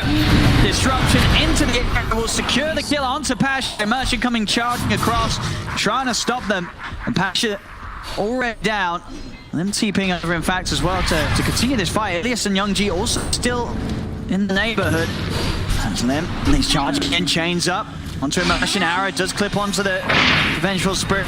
Foil will be snapped as he's trying to charge forward for this one. Nico Baby's got the lockdown onto the puck. Young G caught in the crowd. Can he get out in time of the orb? He can. Nico Baby finds one bash, but needed another to get that kill. So Young G able to keep himself alive despite the chrono being dropped. FNG easy deny from Nico Baby. I don't know about saving him or running interference. You're just waiting for the deny. Just mind, this is still without S4. Limp's in. He's gone back up here on the high ground. He's still got another remnant and free ball charge, so it should be fine. In fact, maybe start thinking about going back in on that one. Would certainly have advanced kept the arrow. In fact, he didn't even need to because S4, of all the time that its focus has stayed around top, managed to make it over and join the party. He deep in onto Pasha. Pasha trying to hide in the trees. Limp clears them out with the remnants. The Lions will be able to play another. S4 getting involved. 2-0-1, 2K lead now, 6-1 at 9 minutes in.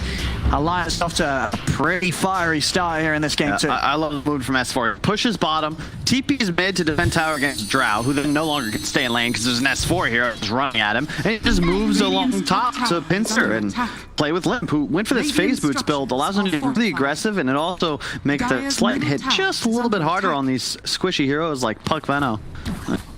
Just solid play. Taking map control once again. Young G only level 6, man. We talk about Puck a lot. This is similar to a Puck. You got a snowball, and so far, nothing doing. Nothing's got better for him since that blunder in the mid. Let's top lane S4 being charged here. Immersion going to continue to commit incredibly deep though. Usham will live. Funky able to turn with the silence. S4 from getting in. Arrow off mark. Funky, he's got to get out of this one. Orbs out as he looks to retreat. S4 on the chase though. Gets the connection with the chakram as he got the burst. Means will connect. S4's been a little careful. I know. Doesn't want to get any closer towards the 2. Kill him. He again has that soul ring. To go with the arcanes means he's effectively never out of mana. He just throws boots real quick, pops soul ring. And yeah, he's just unkillable. See, down bottom. He's not unkillable.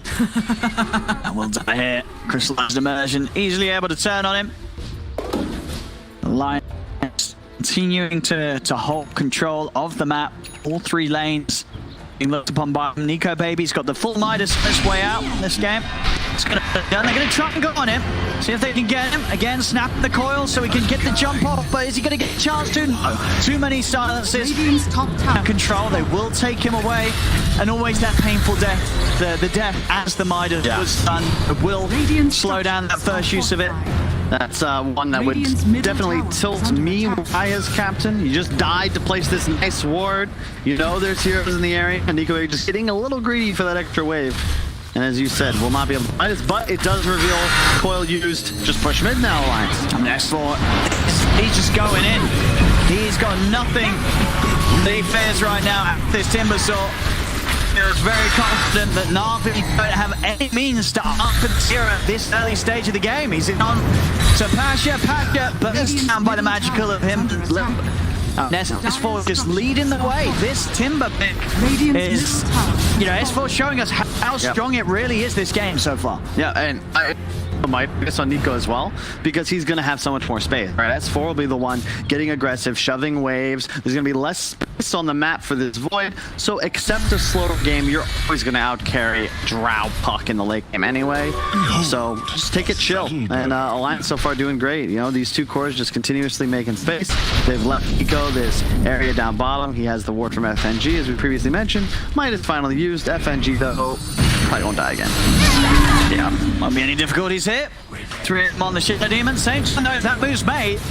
You see on the mid lane, trying to go on to crystallize. S4 a little cautious though, knows Na'Vi sweep across. The coil comes down, just into Limp. Is he going to be able to jump out in time? He's not. Immersion in with the ult, takes down Limp. As Na'Vi, on top of the small kill of FNG, are able to sweep over. You can see S4, he knew, he was like, we gotta get out of it, dude, but Limp, he didn't quite make it. It's just a little too greedy, and this is, you look at Alliance, right? You're like, huh, maybe Hanskin could have been there to find that kill, but Hanskin's farming a free lane top. Nico, baby, sure he has Chrono, but he's bottom farming a free lane. You don't want either one of these heroes to not hit free creeps. So you like the move if it forces not there, but again, as you said, you know, get coiled, you know you've messed up, and ultimately Ember Spirit's always gonna have a tough time against Puck Spirit Breaker. If you get the coil come out, you're just gonna die, especially now that they have the level 6 on the breaker as well. Immersion. Straight back in. Arrow is gonna miss here. Pasha gonna try his best to run, but they've got the chase. Damage there from these 3 pops in the Flame Guard as they burn Pasha down. Limp taking very minimal damage himself. Yeah, but note how many heroes rotated over, right? All 4 Na'Vi conglomerated in this triangle, and S4 still confident, like, oh, hey guys, there's heroes here. All right, and Na'Vi retreat from a solo Timbersaw, who's just, at this point, unkillable. 1600 HP, max armor, hood up. Yeah, smoke out, charge somewhere else. Pretty much your only play. You've got to move away from S4. Fighting into him is almost always going to end up in disaster for Na'Vi. Radiant are scanning. See what they can find here. Na'Vi with the smoke. They need to try and get a hit on Alliance, as Alliance are slipping further and further ahead very early on in this game. Is under attack. 4K lead at 14 minutes. And the lead that when it comes to hitting creeps, Na'Vi's heroes aren't going to be able to catch up. Got to find the hills. So here we are.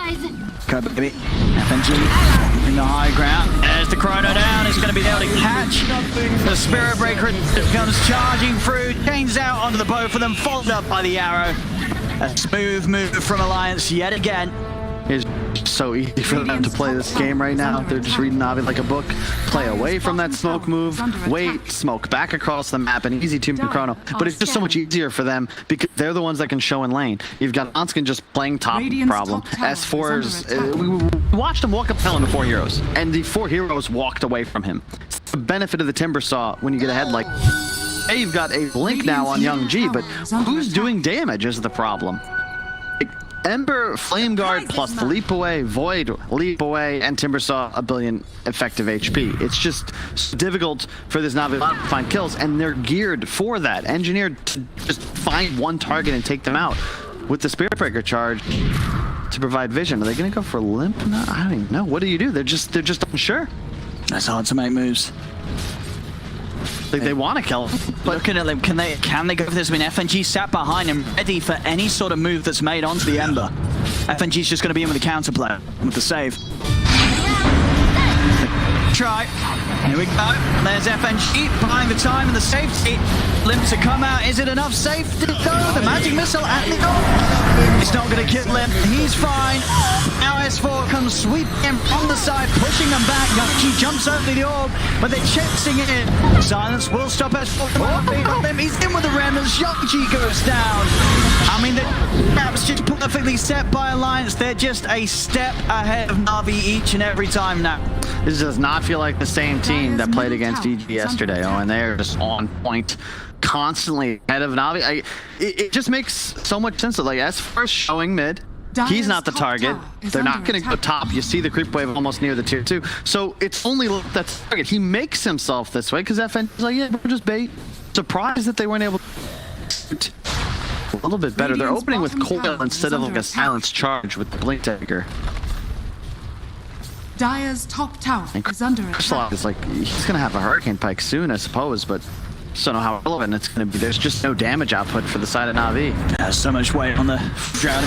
This up top, arrow off the mark. In fact, Limp runs in. He's gonna get silenced. The coil is down under the 3 of them. Young G finding perfect setup. Charge over from Immersion. They've taken down Limp. Can get hands? Can to leave the side? Chris Lance able to turn. Take him out. It's a double kill from Drow.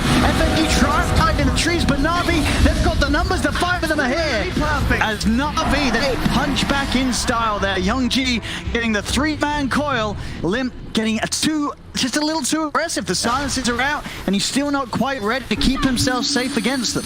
Yeah, so you can see Na'Vi plenty of damage when they catch heroes without FNG and prepared. S4 now going to move forward. Has a Yul, so he should be okay. But I mean, Nico's still so huge. These 2 cores are going to be big trouble. Yeah, Na'Vi need a lot more of that. To really slow Alliance down. I admit nothing but my sadness that you're gone. This force just so deep. He doesn't even care. Radiant's courier has been killed. He's got the yoke set up, but Hanscat wasn't able to find the arrow connection with the neutral creep still up. I thought Nico's just ignoring all of this. He doesn't even give a damn. He's just farming ancients. So have fun, everyone. S4, keep running at people. Surprised he went for the Sange first before the Yasha, but I mean, it kind of just demonstrates how comfortable Alliance are. He just wants the survivability. I don't care about scaling a little bit better. As long as we don't chain feed for the next 5-10 minutes, it feels like Alliance should be able to solidify their late game. Once Limp has a Yules, he's not nearly as easy to take out with these coil silence combos. Yeah, he really needs to get that finished. These silences are very potent against the mobile cores of Alliance. These sheer ones, at least. Limp being the squishiest. Got some really nice neutral items to the Aquila for the fight, and I think that we're going to see Clumsy Net on the Timber, and this arrow should hit. Touchdown. They're getting a lot of kills on the Pasha. This Alliance doing a very good job of bullying the Benno. 7 deaths on Pasha so far. It's such a hard lane. I think this Steve pick was just sick against the hero. You can just see him constantly being disrupted. Both supports just killed the enemy offlaner, and he's got mech essence ring. It's not as if he's an easy bust. It's Void. We see this all the time. Nico Baby Chrono ready? Let's go use it. Let's see what we can get here. Russian charging. On a starting onto Limp. Young Jean again with a follow. Dream Coil down. It enough to do anything about it. Doesn't look like it. Flame Guard up. Limp's able to take the damage from the 2 of these heroes alone. Starting to push them back. And Nico Baby comes with the Chrono. And he's done it perfectly. Catches not just the Drow, but also Ilias as well. So there's no swap save. Limp diving in deeper. Chain set up for S4 to go crashing across with the Tim chain. Bashes out to Immersion. Alliance, they've found 3. Pasha left behind here, hiding in the trees. Young G watching from the high ground.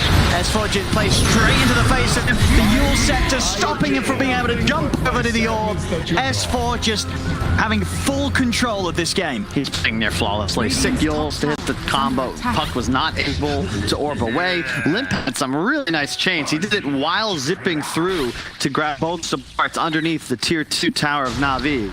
And Alliance just straight up looking like a higher class than Na'Vi at the moment. Demonstrating that I think they have the winning record in El Clasico. I think they must. They're up by like they must do a decent amount.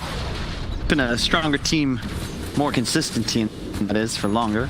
And ultimately, the trouble with Navi's lineup is, again, these two supports, they're very tunnel vision. It's a Vanish Spear Breaker. You got no AoE to speak of. Drow's damage output just isn't that formidable yet, neither is the puck, so how do you really open a fight properly if Alliance bring 5? And S4 is just playing flawlessly. He's constantly that guy in front. There's no chrono now, so perhaps it's an opening, but you gotta find initiation. And look at Alliance, like they're aware of this. They're not gonna let anybody squishy get picked off for free. Dire's structures are fortified. That's the Yule's done now for Greaves. On Ken as well, so defensive mechanisms have stepped up for Alliance in this team fight. Now get the space though for the tower. No jump from Alliance around him. They'll let that one go now. From the goddess. So it's hard for Na'Vi to take a 5-on-5 though straight up there. I mean, they're heading towards a pit. Can we go for this? This seems a little scary. They're not going to want to start hitting that Roche whilst 5 heroes are up on Alliances. Yeah, far too risky. The thing is about these Venom wards as well is they're just giving away a lot of gold nowadays, right, with the new patch. Yeah, S4 also can just walk forwards. Typically these wards keep people away from areas. Timbersaw loves the wards because he just gets armor stacks for free. So you don't have that necessity to hit a jungle camp and then go enter the fight. You just walk into the Venom wall. There's so much threat as well for these arrows. You can combo it off of Chrono, off Yules, off STP. See Pasha in the river. That's fault. Not going to be quite able to get on top of him, and still Alliance now going to be aware that Na'Vi are just sticking around here. They're looking for some sort of opportunities, maybe get into the Roche pit, but it seems hard to find that. Yeah, they've got to find pick off first, and here we have it from Na'Vi. Smoking up. This is so hard. They're forced to force it, you know. It's a low percentage play, but you gotta try something. You're just getting it farmed. Tower is under attack. S4. I can catch. Got the coil, but Nico baby, he just is instant. Instantly turn, drops the as long as he puts that chrono down between him and the rest of the team, Na'Vi can't commit for the fight. Immersion thinking about getting him with the arm. They did get the poison over onto a fair few of Alliance, but Alliance, they're just able to keep themselves sustained. The Greaves apart, Limp and S will move in. It's 4 dead on Na'Vi. Jump over as well towards Young G. Young G, is he going to be able to get away? He's got another roll, but S4 closes him with a chain, picks him up with the Yule Scepter. With the self-Yule, trying to keep himself alive, but the bash is there. S4 gets the triple kill. And that really feels like that move may have been a bit of a last hurrah for Na'Vi. He is now down 12k, 22-9. Also about to lose Roche in the Aegis towards Alliance. It is starting to get very tough once again to see how Na'Vi can get themselves back into the game. I'm trying to find ways, Owen. I just don't see it. It just started once again from the laning phase. Alliance getting everything that they wanted. And to have map control, and they're forced to make moves, but Alliance are just reading them like a book. Anytime S4 Ace, regular game walk, smells smoke, walks forward, as you said, Nico baby, just get the chrono up, just don't die. If you just, it doesn't matter if we even waste Chronosphere, it doesn't matter if there's just one hero bench swaps them out, as long as you don't get burst down in this opening engagement, there's nothing Na'Vi can do to win a fight. Yeah, just incredibly heads up there. I mean, you've play happen many times before. The Void he's gonna panic, right? He's not gonna have the sense of mind to say, I'm dropping Chrono. Maybe.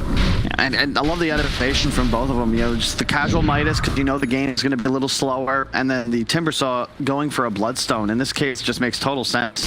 He's looking at 2,500 health, plus he's going to have scaling potential to be able to spam. He is always on map. S4, I don't think he's healed this game. Like, have we seen him back in the fountain? He hasn't, no. He sure hasn't needed to. Maybe for the banner the other game, but at this point, he's just king of the map. They cannot stop this man. Now Lions, anybody steps anywhere close to him is going to be in a whole lot of pain. Young G down again, out for 45. The push here on the bottom lane can secure this tier 2 tower. And I'll be very surprised if we're going to see S4 have any deaths by the end of this one. 11-0-5. This is definitely one for the S4 fans this game. This is the S4 at top of it. Is under attack.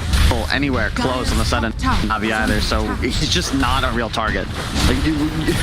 Like, maybe if he dives fountain, they'll have a shot, but right now it just looks like a slow march to victory for Alliance. Look at Nico, baby. He just goes straight in. Look at that. The Chrono's up. He's got the two of them. Ilias has got a swap. He's going to swap the Veno out. Crystallize is going to continue to get focused as Crystallize falls. It did allow Pasha to get the ult off. Nico, baby, taking hits underneath the tier 4. Will get swapped back off the edges, though. He's ready for round 2. S4 starting to step forward. I mean, still, you see him to full HP, knowing there's nothing that can threaten him. Nico, baby himself will be coiled underneath the towers, but S4 bursts down Pasha with the Chakram.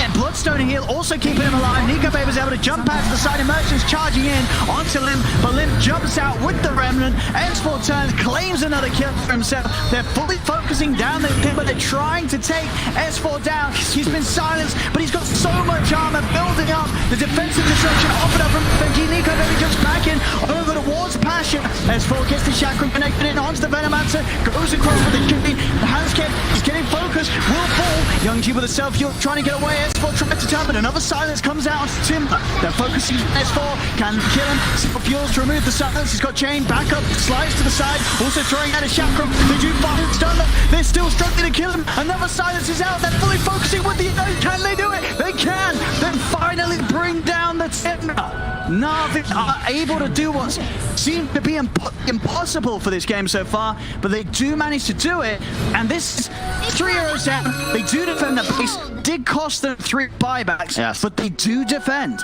It certainly took a lot of resources, though, Owen. 3 buybacks, and that entire second half of the fight was taking place under tier 4 towers, with the tier 3 tower still alive. So 3 towers, 3 buybacks, and still you could argue Alliance came out ahead. But they did get big cores. Crystallize notably took out the big streak. So he's gonna get effectively almost a full item off of that fight. No one left with buyback. Over destruction, that'll be helpful. Need all the damage you can tell us. Oh yeah, that's a nice one for the Drow Avenge lineup. That's going to be very. I mean, that's the probably the one item at that tier with this lineup that you're hoping for. If you get that, that's top of the list. You'll see this draft if they're gonna get ranged, as we saw in that last engagement. Again, they just ran out of room. You know, you can't go into the fountain to find these ranged cores.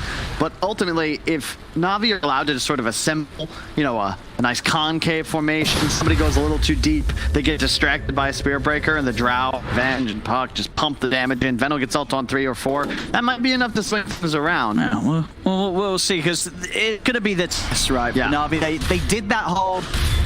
You know, they had to use 3 buybacks. Can they do it without the need to fall back on those buybacks? Yeah, I think Alliance are in a nice spot here. If they want to spend buybacks offensively, you could theoretically just take this fight. Maybe your Timber Void dies. If you get Coil, Spirit Breaker ult used, Veno ult used, you have such a huge advantage in a fight that a buyback into a just unstoppable. Especially with no buybacks to fall back on for Navi. DD now bottled. You got the Chrono up on Nico, so you're just gonna charge straight forward, find somebody. But Navi playing it safe. Pretty much everybody in base, exception of the Puck. Touchdown. At least. He's gonna come in with the swap though. Keep Pasha safe. Will cost him his life, but he saved the Veno. Ilias down for 14. Chrono still up. Creep waves. He's gonna be moving in on mid soon. Actually, Nico, baby, he's just gonna go for the deep Chrono, straight into the bait. Immersion, he gives his life, block the arrow, but it only ends up in his demise as well. As both him and Pasha now out for over a minute, no buyback on these heroes. I mean, classic Nico, baby, right? There's no call to this man. He is just in, diving tier 3s. He knows, he gets in with a Chrono like that, they're gonna have a solid shot at doing huge damage to Navi's base. Yep. I mean, we saw it in the first game too. He just played so aggressively. This is the one hero I am always afraid of watching Nico Baby play. His Slark is great too, but the hero just is. The Void, on the other hand, is just insane. And the way Alliance are playing around it, it feels like they're just constantly aware of the objectives they need to take, and what they need to do. They back away, get tier 2. You've got control now. You'll get all 4 bounty runes. They've got both outposts. Just starving now out of any and all resources. Well, for sure. I mean, do you think if you're looking at this series as any of the other teams here in this tournament, you're definitely sort of your opinion of the Nico Baby Void is being bumped up in terms of what you need to really think about in the draft? It just complements Alliance's style too well, it feels. Especially getting a second phase. Frees up the hero pool for S4 considerably. Yeah, I mean, you've got to shock. There's still no one even like thinking about going for Spirit Vessels so far inside on Navi. Yeah, it's just time to push towers. You've got Aegis up. Do you have Aegis? No. Radiant's top tower is under attack. We saw it go down. Remember the tier 4 dive from Nico just earlier when he was going in? Yeah, of course. Here we have again just Na'Vi at this point. It's got to all be about the high ground defense. See if you can trip up a try and dive in onto you. You've still got all your 3 racks, all your 3 tier 3 towers alive. It's 4. Arrow. And going straight in here. Starting to take a little bit of damage now, Crystallize. Starting to build up. FNG offers him some safety from the mod shot. The coil, it's gonna be off the mark. Not a single catch with that one. I love how Alliance are playing this. Like, it's so low cost to initiate as they are. Just try and find somebody with a Yules or a Chains into the arrow. If it lands, that might be a kill. And Navi, if you want to truly initiate, it requires far more commitment. Oh, look at, oh no, Mantis. Oh, Elias will come in with the swap. Baby, he's ready to dive. Another swap will get Crystallized out of the harm's way again.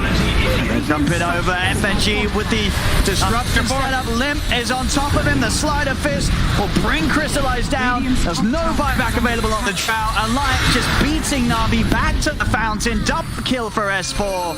As this one, it's over. GG is called. Alliance will take this game too. The series is there. It's 2-0 for Alliance. And I mean, yeah, today Alliance just on that platform. Well, we saw some real performances from the team across the board.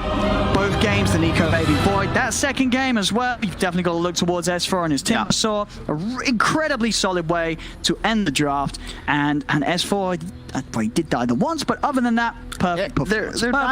They're diving tier 4s though. That's how they kill. Yeah. It just didn't feel like Na'Vi had a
these heroes that actually are a little bit weak in the laning stage on the offlane, but if you have someone like a Shaker to just block the wave, then block the heroes that are aggressing on top of him, Shaker can come in handy.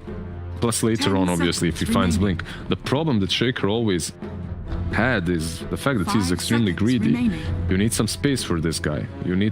He likes to slow the game down, but he also likes that one free lane in which he finally farms his Blink Dagger.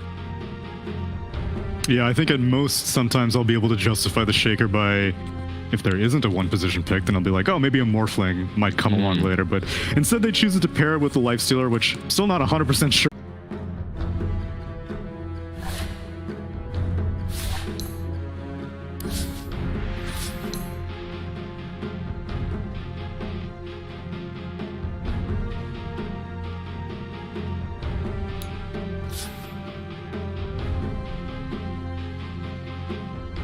Radiant team pick.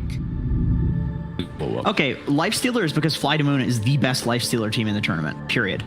That's why. These guys are insanely good at Lifestealer. My boy VTune? Because of VTune? Yeah. They played it in one of their previous series, and then it was so good, enemy team picked it. They picked Morphling, they countered it, they showed they know how to counter it. Like, they know this hero in and out. They all play around the Infest perfectly. Like, the whole team knows to get the Lifestealer in and out of fights. Always have, multiple people going for the Infest bombs. Like, how many of those heroes do you see in this particular draft, though? Oh, well, Earthshaker, Beastmaster. If they get Blinks. If they get Blinks. Yeah. Beastmaster probably will not, right? It's not really an item that you go for. And Shaker takes a lot of time. That's why we're still questioning this Lifestealer. All right, fine. Then how about in a carry-to-carry matchup? How do you like Lifestealer versus a Sven? Because Liquid had all the time in the world to pick some other matchup. We were considering Morphling to be one of the potentials. Sven right now is a much better choice, I think. Especially versus the Lifestealer, or just in general? In general, and also versus the Lifestealer. You out-farm him, you get your items on time. The only problem here might be a little bit of kiting that FlyToMoon have got. You have the boars, you have the ice bat, you have the fissure block, but that all gets solved if he gets an Aghanim's, which he most likely will. That's something that we see very often, truth be told, against Arc Wardens and Drows, but you can pick and choose it this time around as well. Is there any chance that they would want to mix up the lanes a little bit? Because it's going to be a Beastmaster having to go against a Stormhammer and a Cold Feet combination. Sure, AA does not deal very well with multiple units. Choose your hero. But Zeus. Wow, look at that. Zeus. I had that in my notes. Oh, really? Iceberg has been spamming this hero in pubs. What about Visage, huh? What about the Visage? Well, they actually did do this. They did general offlane Visage with... It was really interesting. They did Drums Orchid into Bloodthorn. It was super good. Did you know Soul Assumption is 245... That is what you sound like!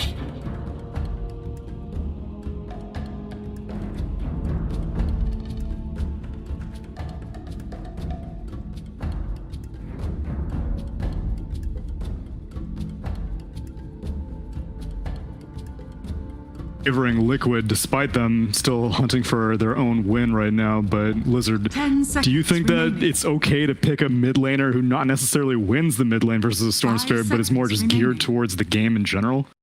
Okay, look, like, I'm not a mid laner per se, but overall you want to pick a decent matchup, which they haven't done. But they did have the last pick, so maybe they know something more. Maybe the matchup has changed a little bit. The problem is you still will have this Surge Sven plus Storm jumping on top of the Zeus at any given point in the game. Yeah, you have Fissure, yeah, you have Roar, but it's going to be extremely difficult for Iceberg to stay alive. Yeah, that's a last pick. I don't know about that. I honestly was just seeing the Lifestealer, seeing FlyToMoon play. Like, they started off kind of emulating people when it comes to drafting and playing at the start of the tournament, and then they started just, screw it, we'll do our own thing. So I started to really like how they were playing. But I don't like the last pick Zeus. I feel like it's countered. I feel like they picked it into counters because Iceberg had his mind set on it. They're trying to emulate a little bit, and you think it might work, but most of the time it doesn't. They're suddenly doing that, like,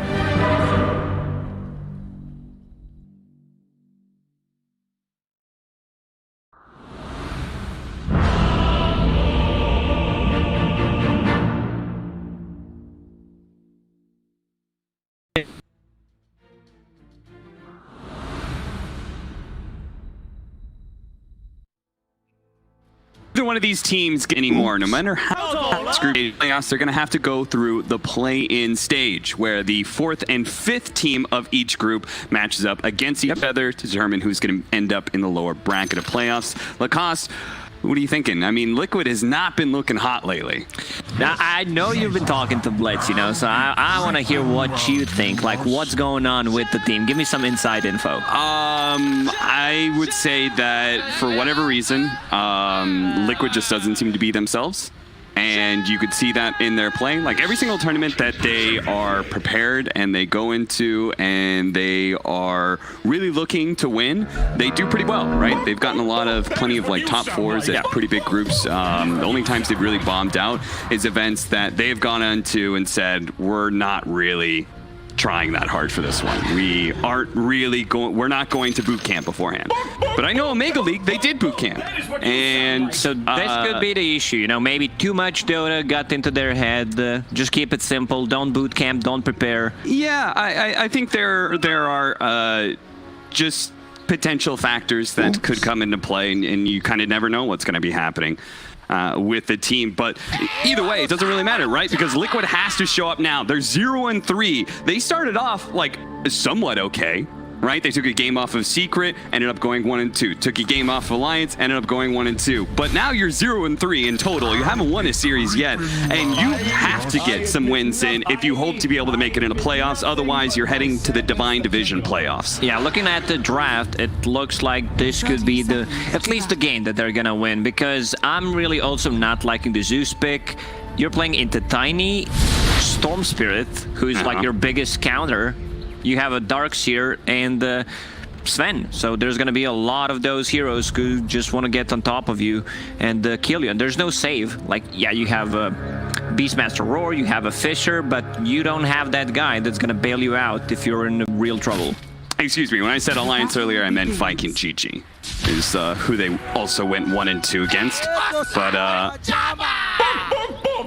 yeah, do you agree with Jenkins then in the in his breakdown of that they just had their mindset too much on this Zeus, and they pretty much ignored the counters that were already in play from Liquid?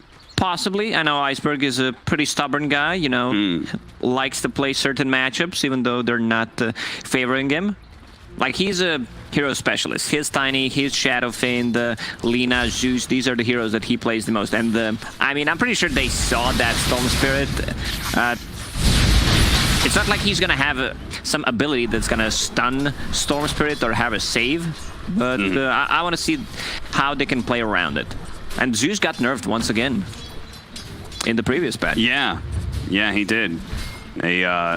They tried to address the build that's been happening with Zeus's lately, where they go some 4-0-2 build and they max out on their mobility, get like a Eul Scepter or something. They just run around the map, casting Arc Lightning over and over and over again.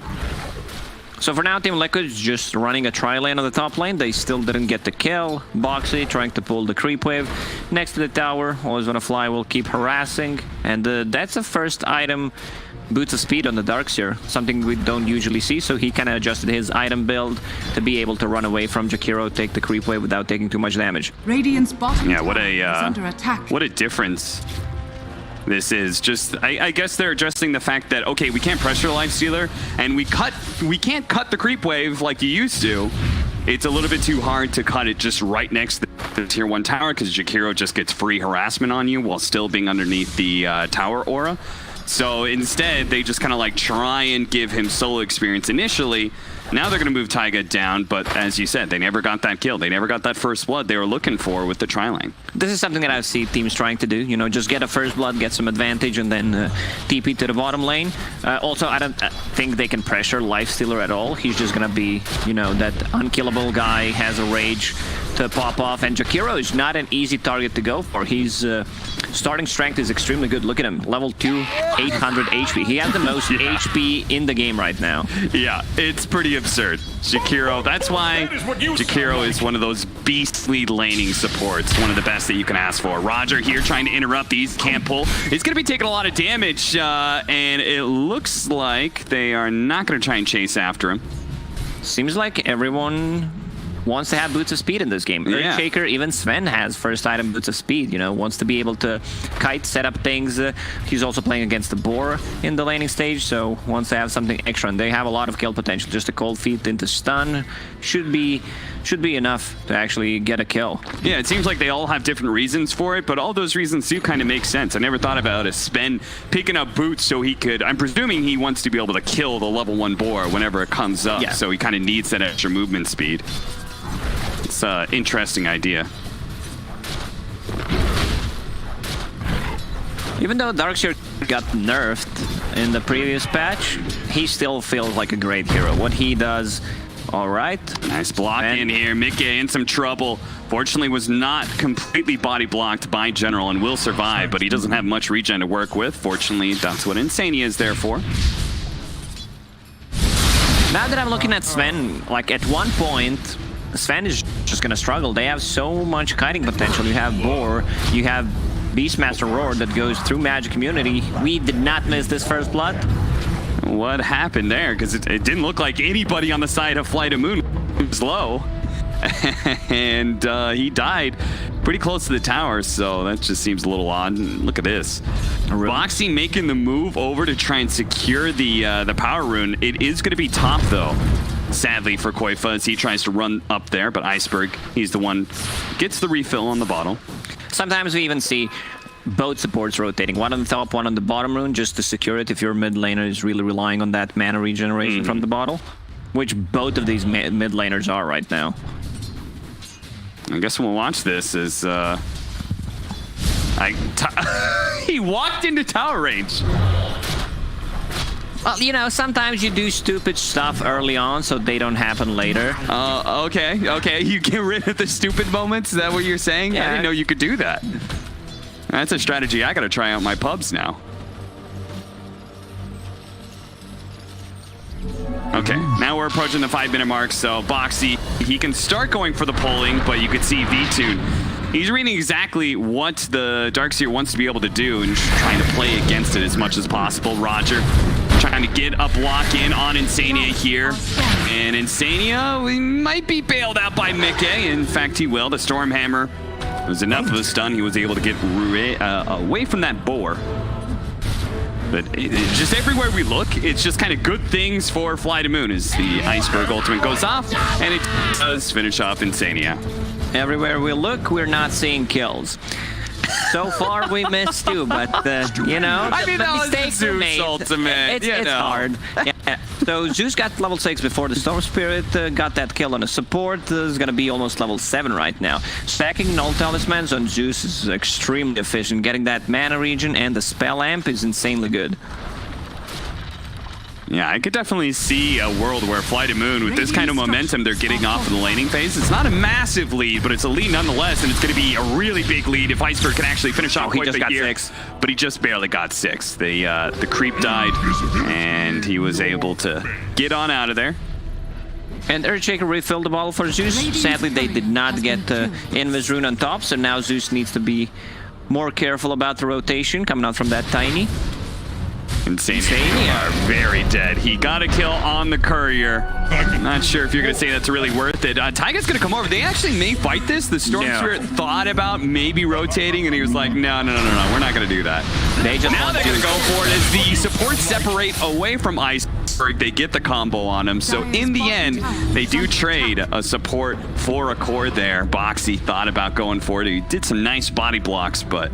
So the Fairy Fire instantly backs off. Oh, he'd already blown his Surge, so that's why VTune really wants to try and catch him right here. But the Surge is going to be up in 1 second time, so Boxy should be able to run away. And is he going to TP out? He does. He's good. Taiga, meanwhile, gets caught by General. Looks like the... didn't even need the ultimate. Looks like he just got chased down by boars. This is the second time that Darkseer managed to TP out, but he's losing a lot of XP. Like, look at his effort right now. Yeah. 700 below. Beastmaster, Zeus has another ulti ready.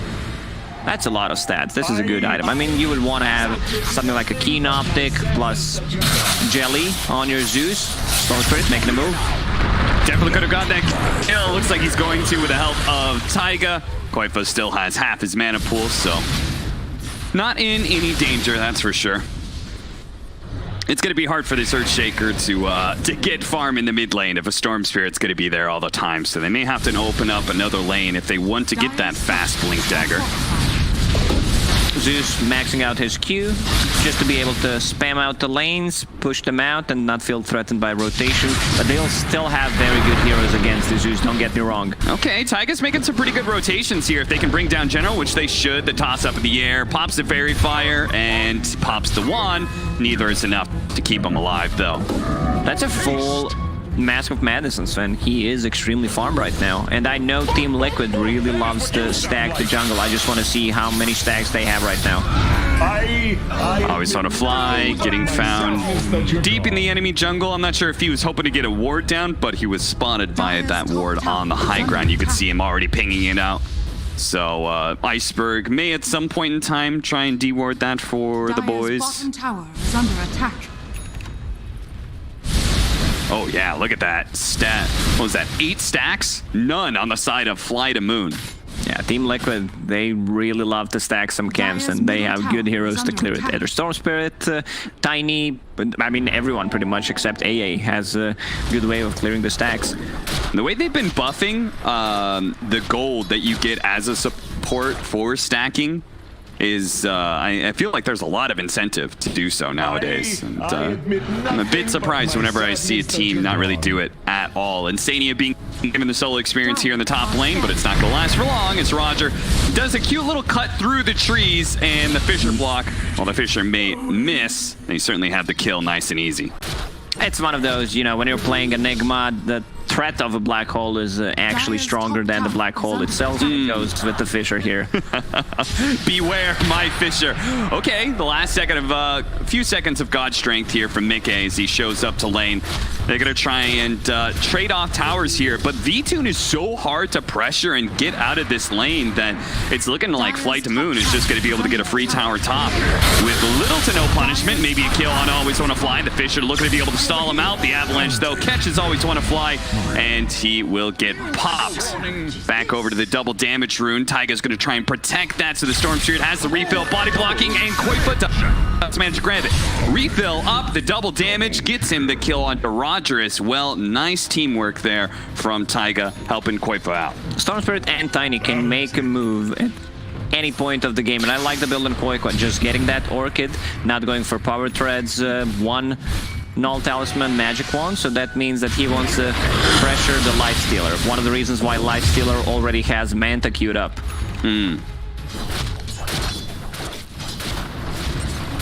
Like, you need to have some kind of dispel.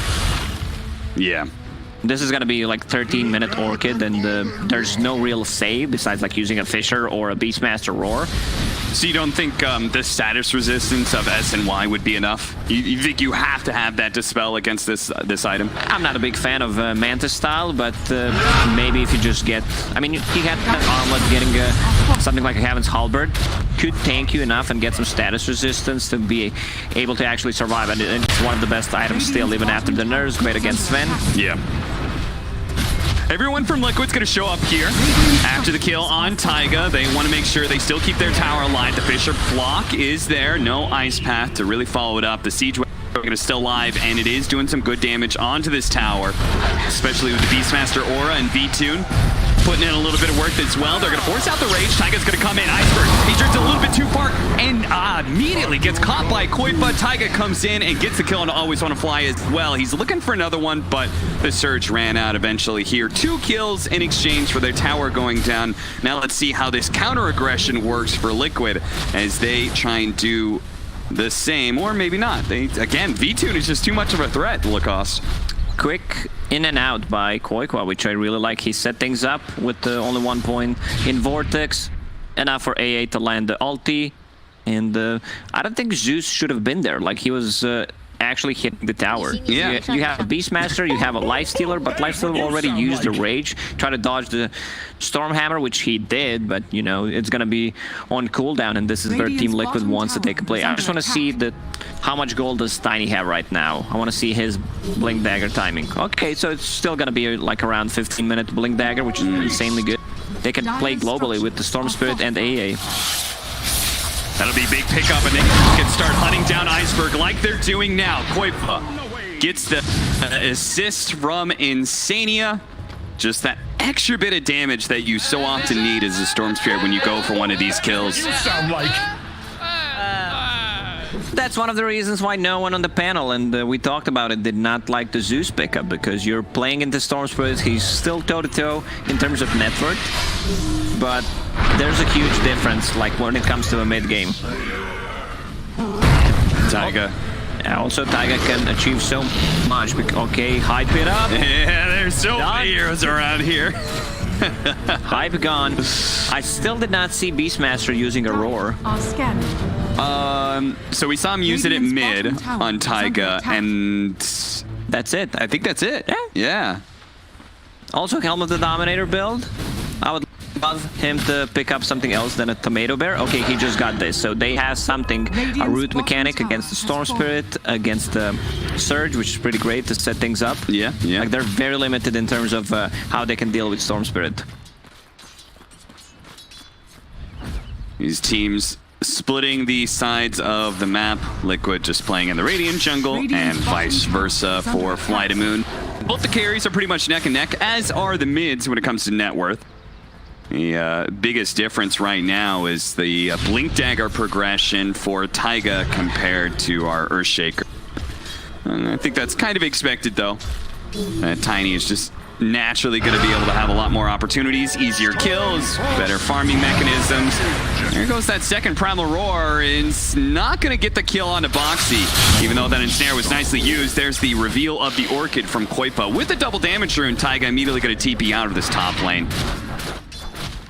This is the pickup that they needed on Team Liquid. They just got Orchid, and instead of killing Zeus once again, they kill a hero that they feel threatened from if he gets his Blink Dagger. The instant initiation against the Storm Spirit, so he's more than 1,000 gold away from that Blink on Earthshaker right now. Yep, and there's the Blink from our Tiny. So it's going to be a world of difference of impact from our 4 positions in this next fight. And you can see Taiga's already pulling in a smoke. The difference is this going. Darkseer enables Tiny to actually do stuff like he would have a Blink Dagger, but just surging him in. Yeah. Stupendous. They know. Yeah, there's this Hawk. So they're going to smoke right underneath it. Now, how does FlyToMoon respond to this? Are they going to completely retreat? Or are they going to play in a high ground here? They're a little bit separated, so retreating is the best option for now. Always want to fly, turning around, and embracing the smoke to make sure that his Beastmaster, his core, does get out. He broke the smoke, died. I think that was his plan. You know, he does not want any other cores to die instead of him, so he just breaks it, takes one for the team. What a bro, huh? What a bro. Always want to fly. One of the oldest members of the CIS scene, still in professional play. And has seemingly brought a number of teams into that kind of like cusp of being truly tier 1. Koipa gets the initiation, follow up by Taiga. A quick kill on Always Want to Fly, but it's just a 5 position. It's just a 5 position, but Liquid do get out. Yeah, they killed them twice in less than 30 seconds spawn time. Also, I think this is a huge debate going for that Manta style. I mean, gives him the walk away. Cool guys don't look at explosions, Lacoste. Yeah, he did the math, you know. And yeah, geez, Liquid just back and forth, back and forth. Now Taiga initiates on a general with no plan to do anything past that, I guess. Still very even game in terms of net worth, even though the score is 7-14 at the moment. Just 1K difference. Is there an advantage that you would give to a team with an even net worth at this point? I feel like it's got to be Liquid just because they have so many answers to Zeus. Yeah, they do. And for that now we go back to the talk. Like, that's gonna be. I'm not sure about that. I've seen who was I think of those games.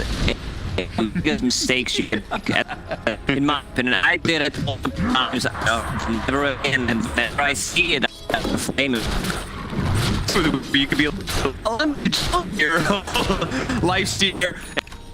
The rarest world times it has to 15 minutes whenever work is the prevalent to be for him. Just have that kind of dispel, but it never feels good. Yeah, but maybe Manta dodge, you know, you impress someone, a higher tier team is gonna pick you up, like you Manta dodge 10 times. Like, this is it, this is the guy that we want to have in a team. So you think VTune, in a way, is trying to submit his resume to Virtus.pro with Possibly, this game? Okay. Yeah. Philly, drop for Team Liquid. This is the item that you want to give to your AA. Or sometimes I've even seen Darkseer getting that item, you know, because he does not rely on dealing any physical damage. Smoke breaks. They use the Zeus ultimate to get vision, very similar to the way you would use Spectre off of a smoke breaks, but only catching the 5 position. Both teams seemingly having those very sacrificial 5s. They're not gonna stop. Tier 2 items starting to drop. I saw Ensnare picked up by FlyToMoon or a Clumsy Net. This is a great item. I think this item, sometimes you want to keep it even when tier 3, tier 4 items, especially against certain heroes. Yeah. It's being able to have an additional disable. It's very unique from a neutral item. There's that and then the silence one, right? Prince's Knife and then the silence one. So there's 3 of them, I guess, in total. Is that it? We'll ignore tier 5, so those don't count. What if we have a neutral item that stuns people? Yeah, just straight up gives you a stun. I hope IceFrog's not listening. It stuns somebody, but it takes away from your stats. Yeah, it steals your stats. Like, yeah. You lose 2 intelligence. I don't know. That just doesn't seem like a good item concept, to be honest. Yeah, it sounds pretty shit. Good thing we're not in charge on Lacoste. Well, yeah, back to the game. Go on. I can feel the shit coming, Lacoste. I could feel it. Don't worry, IceFrog's not listening, I promise. Radiant's middle tower is under attack. Yeah, back to the game, you know. Bounty runes about to spawn, 20-minute mark. Let's see who takes it. So far, 2 for Team Liquid. It's gonna be 3. They're the ones controlling the map, even though they are playing against the Beastmaster. But I don't think FlyToMoon is getting too much out of this Beastmaster. Preemptive TP from Insania. You know, sees a Lifestealer, instantly clicks it. Yeah, I'm trying to think, is there a timing that FlyToMoon is going to feel good about? Okay, they're just going to smoke. They've got the Blink Dagger on Roger. This is what they're waiting for. They can get the initiation onto the Storm Seer. It'd be really big, and they're going to let it rip. Quick kill, an unstoppable streak claimed. Oh, but they're actually going to get the counter kill onto Roger. He just walks away. The Ice Blast, I don't think it's going to kill him here, but the tree, probably still not enough. Still not enough. Like, let me just get the piece of paper and a pen. It's minus 13, plus 6. Yeah, it's not enough. Good call, Lacoste. Quick mass there is Taiga. Oh, it's one of those, you know, where you think, I do not want to use it, I do not want to waste it, but in the end, he just TPs out. Should have done it. Should have done it. Okay, well, Liquid, now they know they have to be careful, but at the same time, we have an Aghanim Scepter up on Mickey, so all of that kiting that you were talking about before, its impact is going to be significantly lessened by the fact that we have this big mobility item now. Yeah, he understands that he needs something to be able to just deal with this kiting. Even though he has a surge, it's still not enough. Boars, Beastmaster, open wounds. I also see him going for a BKB, so the only thing he needs to care about is going to be Beastmaster ulti. Structures are fortified. We really did not see too much out of Zeus. No, we haven't. I feel like I've said that thing for 3 out of 5 heroes on FlyToMoon in the past 5 to 10 minutes. Yeah. You would not be wrong. And Liquid, I mean, they say, okay, Echo Slam was used. We know about the Blink Dagger. They are not that scared of taking team fights, and a nice combo that almost caught VTune. Boy, that was super scary. The Avalanche toss into the Stormhammer could have just 100-0'd him, but he managed to get off the rage just before the Stormhammer landed. And now, trying to catch somebody here, Mickey.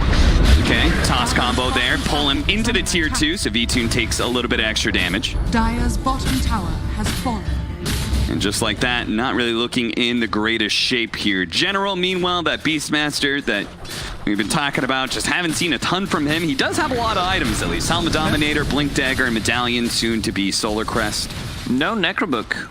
However, I think he just feels that Necro Warriors are gonna die to 2 Sven hits, and he's not gonna get too much use out of that, so he's just going for the Medallion / Solar Crest, which gives them even more chance to, you know, kite around Sven, buff his teammates up, and also opens up the Roche. And they do really need that minus armor to help out the Lifestealer, right? Because we've got this big boost of armor from the Sven. Yeah, right now, Lifestealer really does not deal much damage with this item build. Dire's bottom tower is under attack. This is... How much is Warcry? It's something like 10 armor or something like that. I believe it is, yeah. It gives a lot. Someone was playing position for Sven. It's the CIS classic in the old days that hero was used to counter like certain strats, like a Drow Ranger, Vengeful Spirit. This would be a good initiation, but a counter blink from General. Great heads up, quick play from him that gets away from the initiation of Taiga. There's still a tier 1 tower on the top lane. Dire's bottom tower Liquid does not have the best like Roche taking lineup unless they use Sven's ulti. And there's always a threat of a Hawk, so Liquid wants to take a fight first and then go into Roche Pit. 15 armor. 15, okay. 6, 9, 12, 15. I was gonna say, like, I think it might be more than 10, but it just sounded so absurd, giving a plate mail to everybody, you know? Plate mail and a half, that's what it is. Yeah, for 8 seconds. I mean, most team fights are determined in the first, like, 5. Echo initiation once again catching Koipa here. Another good kill for FlyToMoon with their Echo Slam, but they need to be able to catch some more heroes, bigger ones, like this stun onto Mickey, which may get him caught here. It's going to be a little hard to get out, but he turns around, strength, and just 4 shots the toss up in the air onto VTune. They're going to throw out some stuns onto Mickey, but you can see Mickey is just putting in the hurt right now into Roger and doesn't give a damn about FlyToMoon. The Rage Samantha dodge resume denied Lacoste. virtus.pro says, come back in a year, son. Maybe when you've got some more experience under your belt. Oh, that was a tough one. I mean, Zeus, once again, being out of position. This is going to be a full team wipe. I don't think Always Wanna Fly is getting out of this one. I mean, Tiny is booking his ticket on Tiny Airlines, and here he comes. I mean, that was clean. The fact that Taiga went from top to mid that quickly to get the additional kill. And suddenly, 7k gold lead for Team Liquid. Lifestealer cannot fight into Sven at the moment. He does not have the items. He has a Basher, no Heaven's Halberd. This Manta style really does not do that much. Like, yeah, you're gonna get rid of the silence, but if you wanted to go for that, maybe just a BKB as your 3rd item instead, it would have been a better choice. Stupendous! Also not the item that you want to buy. Like, if they have a lot of spell damage, BKB is okay, but as a like 4th, 5th item, you need to play around the team. You can't just itemize, oh, they have spell damage, I'm buying BKB, then 30 minutes in, it's gonna be 5 seconds and you're not getting much out of that. Sometimes I get stuck on this Lacoste, so I apologize. I feel like I've said it a number of times, but Tiny's just an insane hero, man. Yeah, he is. The fact that he's such a threat with the Blink Dagger, but the bonus is, unlike Earthshaker, like the next 2 items that you get on Tiny, like all of a sudden this guy becomes a big late game threat as well. Now he's got the Shadow Blade on top of the Blink Dagger, so he's even got a bit more physical damage, better opportunities to initiate as well. Yeah, he can actually solo kill either Zeus or Jakiro with this kind of a build. And he wants to find that Zeus. Like, they want to take him out. He has full Aghanim Scepter. Look at him, just standing, protecting the Zeus at the moment. Yeah, scan from Team Liquid. was there. Plus, they've got this ward on the right-hand side, which I always want to fly. Does know about. It's gonna be hard for Team Liquid to maintain vision. You're playing against the Zeus, you're playing into Beastmaster Hawk, but no Necro Warrior, so that's good for them. Yeah. Kyle is coming back. He is one of the panelists, I believe. He thinks this game is over. Yeah, it's just kind of like he's got a smirk on his face. He just kind of shrugs. Apparently, he doesn't think there's a chance in hell that FlyToMoon is able to win this one, make the comeback against N8K, and I don't think he's too wrong. Don't you ever show me that again, Kyle. Kyle is just being rude. Not on a work day anyway, Kyle. That's for weekend. 11-20, 8,000 net worth lead. As we said, it's 28 minutes, and FlyToMoon's lineup. Would I be wrong in saying it's going to run out of steam at some point? Like, it's always going to, like, they always can win fights because they've got Earthshaker and Zeus can do a lot of damage, yeah. But I think now it's a good time for them to take a fight. Yeah. They just picked up Arcane Rune on Zeus. They also picked up Quickening Charm on him, so that's going to be a lot of cooldown reduction. Yeah, I want to see them play with a little bit of urgency here. I want to take some fights.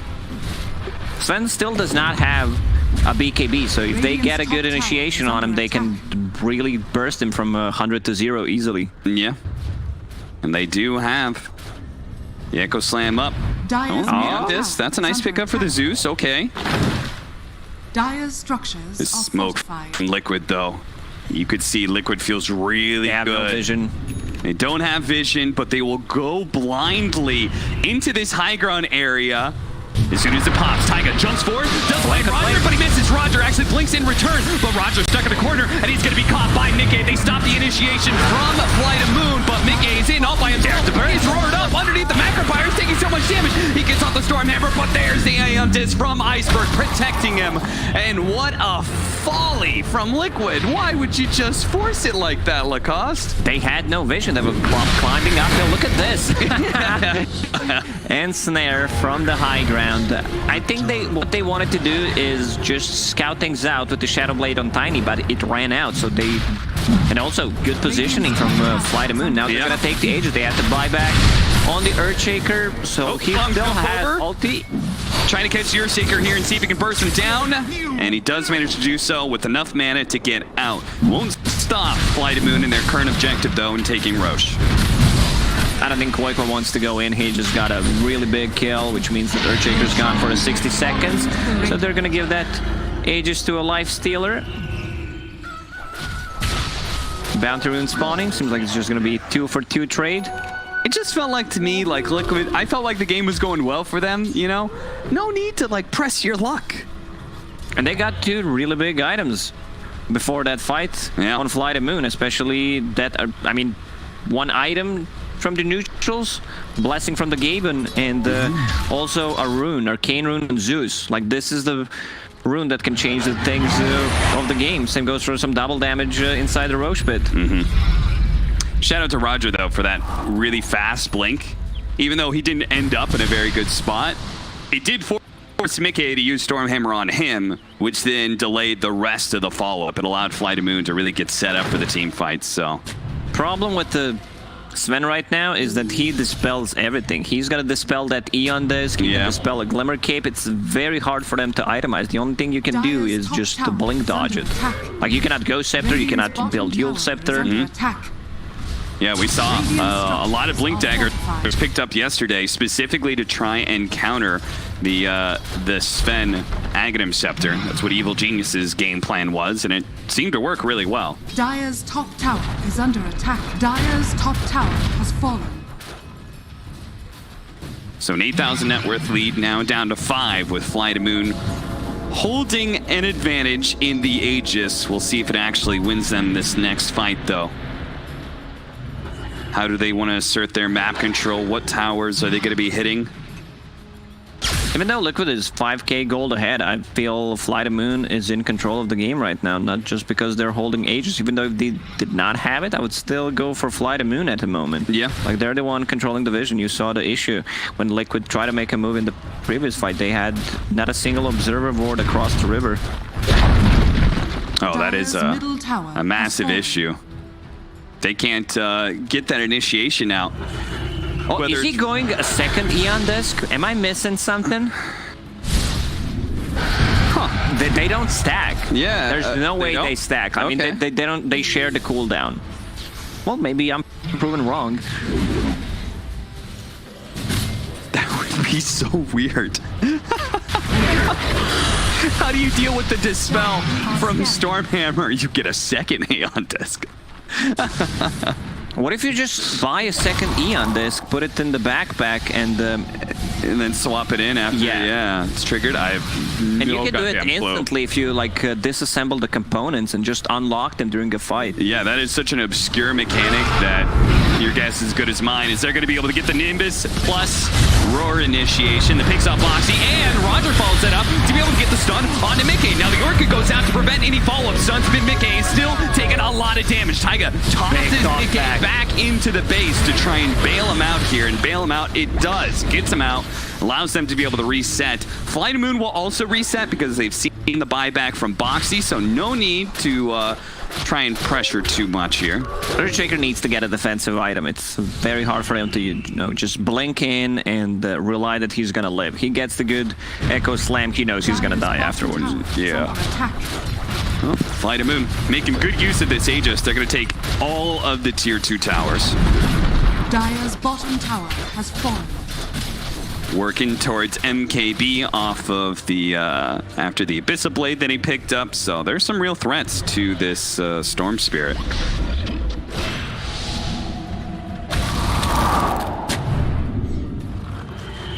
And now we see the sweep back and forth. FlyToMoon just trying to control the map, keep Liquid locked inside their base, and wait for maybe some sort of misstep, some sort of potential pickoff, and failing that, I don't know. Do you think they'll go high ground with this Aegis and try and make use of it?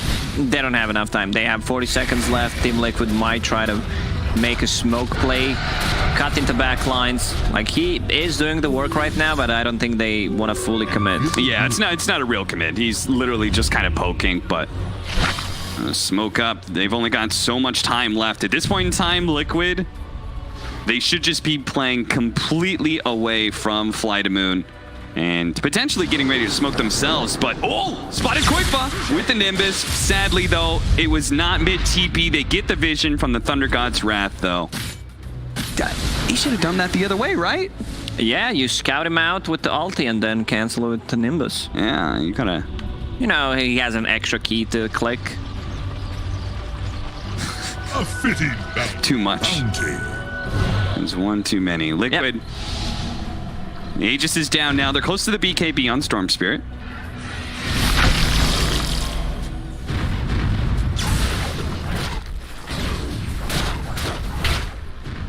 The net worth advantage has completely canceled out. It is a dead even game, but with FlyToMoon controlling the map like you were talking about, and if that means if they do win a fight, it's very likely on Liquid's side of the map. And that means they can force more things out of Liquid. Buybacks, potentially tier 3s, barracks. Last 10 minutes, Team Liquid has been just killing creeps on their side of the map. They did not make any aggressive moves. And right now, FlyToMoon, they have ways to deal with this Beastmaster. Sorry, Sven. With the Beastmaster, they have Abyssal Blade. Even though he's building status resistance, he still does not have a BKB. And I believe Beastmaster is going for a refresher. Same goes for Zeus. So that's going to be a lot of refreshed abilities. That's a pretty cool idea. Mickey does have the status resistance to help deal with that. Initiation on always want to fly. Gets away off the Glimmer King. At the same time, V2 trying to get the face of Mickey. Now, they didn't pop the God Strength here. The follow-up initiation. Of course, but it's BKB. It's got to be careful. The Primal Roar, though, pulls immediately up the Beastmaster into the two-man Stormhammer stun. That's looking very pretty with the Avalanche over the top. The Macro Pyre wall is keeping them at distance, but Liquid now sees them low enough that they can commit. V2 is low, and they're just going to man-fight him until V2 eventually runs out of steam, as his lifesteal can only do so much. Liquid, finally, the first aggressive maneuver we've seen from them in about 8 minutes, and it is a massive victory, a full team wipe against FlyToMoon, and it cost them nothing, Lacoste.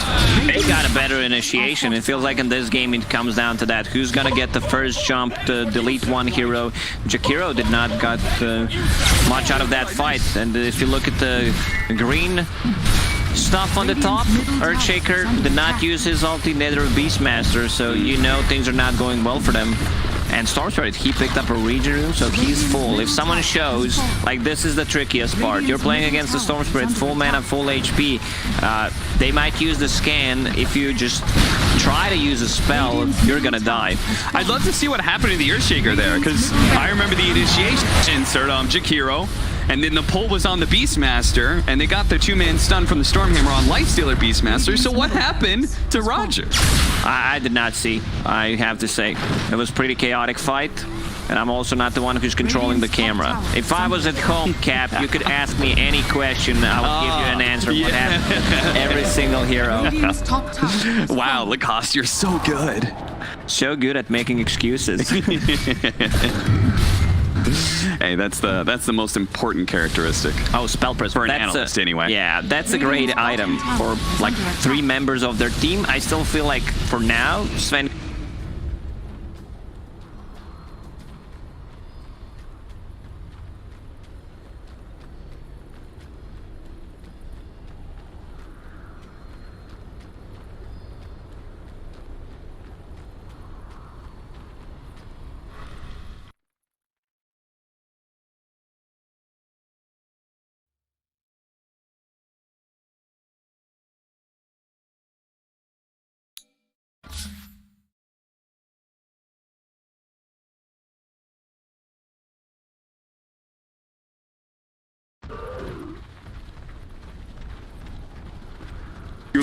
You can't drop it until your smoke breaks, you know, or something like that. Thundercloud's Wrath revealing the positioning of Liquid, who's kind of grouped up, and I think they're waiting for BKB, and then they were going to smoke again, but I do wonder if that's still the game plan after being spotted like that.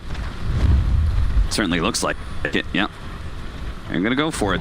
So even if FlyToMoon very likely knows there's an aggressive maneuver in the future here from Liquid, they're still gonna go for it. Illusion Escape bait. That's what the item is good for. They don't have that carrier that's gonna have it in inventory, but it's always easy to just try to bait and put them out of their comfort zone. In turn, VTune, he also picks up a very important item in that MKB. Radiant's bottom tower is under attack. General just picked up a gem. From now on, we can call him Gemeral. He's the one with the illusion escape, you know, just wants to be that bait. Stop it, Lacoste, stop it. This is supposed to be a serious broadcast. You can't do that to me. Stupendous! 50-28. Looks like Lotus Orb next up for the Darkseer, while Lincoln was picked up by Taiga. So they're really trying to address the Primal Roar threat for both Mickey and Koifa. You know what you could do with the Illusion Escape? I don't remember seeing anyone do that. You know, he just used it 2 times on a Beastmaster. So the 4th time, let's say you give it to someone else, be out of the position. They will not expect that. Yeah, no, that's a good idea. Even better, you could put like a Lincoln's on it or something. Can you put Lincoln's on illusions? That's a good question. I don't know. That just makes the illusion all the more convincing. Oh, yeah. For sure you can do that. Yeah. Glimmer Cape, use everything, and then the team fight starts. They don't fall for a bait, and you have no abilities. Spell Prison. All right, that's a good one for Zeus, huh? Yeah. That's the big pick-me-up. Still missing a neutral item. That's okay. 3 out of 4. FlyToMoon says it's good enough for us. It all comes down to this next team fight. Who's going to be taking this next Roshan? Will this smoke work for FlyToMoon? Approaching with Roger. Got the Echo Slam ready to go. If they get the right initiation, if they catch Koifa here, it would be massive. Just a little bit too far away. Just a bit. Right now he makes it up. Catches Koifa. Quickly brings him down with a Nimbus. Koifa's gone. Initiation counter follow up as the Stormhammer going down on the General. They're going to make sure there's no Primal Roar. Actually, Actually, it looks like he already used it, but Koifa with the buyback and the long zip in. He immediately addresses Iceberg. He knows who he wants to go for, and there's the Dispel onto the Yule Scepter. It cost them a buyback, but if they get this Roshan, they'll be forgiven for that. There's no buyback on Zeus. He's 100 gold short. There's no buyback on Beastmaster. He spent all his gold buying that gem. That means that Team Liquid is in full control of this game. Even though Koifa used the buyback, he's going to be the one picking up that Aegis, so few lives, be hard to take down. He might also consider getting something like an Eon Mist. What are you laughing about? I want to see more teams do that. Roger tried to go in and steal some of the items, you know, with the courier. I want to see teams do that as 5, you know, 5 couriers going in with their burst. That's a lot of gold if they die. True, but I mean, if you take a refresher shard or an Aghanim Scepter, you know, like, that's probably worth it. It is. Oh, fast forward into the rest of the team. They managed to get the Manta Dodge with the Storm Hammer. Where's the Manta Dodge? Where's the Rage? It doesn't matter. V2 is going to be able to survive either way. Not feeling happy about it, though. Just this damn repair kit. It's certainly going to slow things down here. Going for the initiation from Ice Blast. Remember when repair kit gave multi-shot? Yeah. And you can use it 3 times in a row if needed. Yeah. Good old days. What was the most broken item that got removed? Like the Aghanim Scepter one? What was the duration of it? Like 5-6 minutes? I don't know. Yeah, it was like 6 minutes, I think. And the one from Underlords that you cannot die? Yeah, Helm of Dying. Yeah, that one was very broken as well. Can we get some items from Artifact to be implemented into Dota games? You know, what happened to our Artifact heroes? Where's Prelix? Where's Kana? Where's Kana? Where's my creep heroes? Where's Rix? Imagine if Rix had that ability. He just didn't really have a death timer. He'd just be old Meepo. Keep dying all the time, and you keep killing him, and he's feeding the gold. But his stats is like 400 HP, 30 damage, 0 armor. Yeah. That's what Meepo was so good at. Remember when you couldn't push Meepo's base because you'd kill him on your side of the map, and by the time you got to his side, he was already there. Good jump out to General. Very important kill. Somehow he still managed to get that gem back, I guess with the courier, because Liquid did not see it, but he lost it once again. Arcane plus Region on Storm Spirit. Nice. And somehow he was that far out and still did not manage to farm another buyback. So Liquid, it's annoying to put Pyground. No doubt, but would try and break this by being able to jump in and quickly clear out the Jakiro. Now, Mickey's going to be able to fight against V2, no problem. But eventually his BKB is going to wear out, and that repair kit's going to come and play and heal that tier 3 up. So Lincoln Sphere, Lotus Orb on your Sven, he goes in, still cannot kill the buildings. Glyph plus repair kit, keeping it alive, and a couple of buybacks. What's our last item for this Sven? Because he can get the Aghanim Scepter and make it a passive and open up a slot. So, what do you figure? Daedalus is just straight up damage, yeah.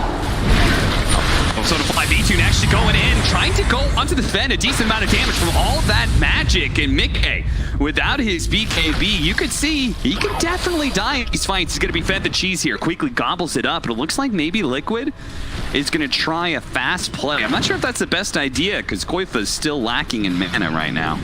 He's low with the bottle and has Bloodstone, should be able to regen up, can click it. If it has that magic lamp, like I was talking about Eon Disc, but this is the item that gives you hard dispel, and you could be able to, you know, get the zip off even if they get a good initiation from the Earthshaker. I believe that noise was the Aghanim Scepter finish for Sven, so V2 trekking out here. They've got vision of him. Mickey immediately gonna pop the God Strength, going for the jump, ends up on the high ground. Hey, is that where he wants to be? Mickey, he needs another Storm Hammer to be able to get down, and he sees the opportunity on Roger with a great pull in from the vacuum. Koifa managing to survive thanks to that magic lamp. V2 was able to TP out at least with the rage, but it looks like Liquid, they've got such mobility. All that extra catch now. Corpus going to be caught with very little mana here. Magic lamp going off, but he still has the Aegis as well. So he's actually going to be fine for now. They have a Fissure and a Lightning Bolt that they can place down immediately onto the Storm Spirit, but not enough follow-up there. V2 instead, now he's going to charge forward, starts poking at Mickey, but that's all really it is. Just kind of poking. Eventually, there's the vacuum storm hammer. A big hit on 3, and that is going to be the conclusion of game number 1 as Liquid close it out in fancy style there. I like how they just showed Insania on camera, who was being cold-blooded, not saying anything. You know, the rest of the team was just clearing them up. But do you think he's Ancient Apparition is a fitting choice for him, you're saying, as a personality? Yeah, you know, cold feet, cold-blooded. The Iceman, captain of Team Liquid, Insania, leads his team to a victory here in game 1.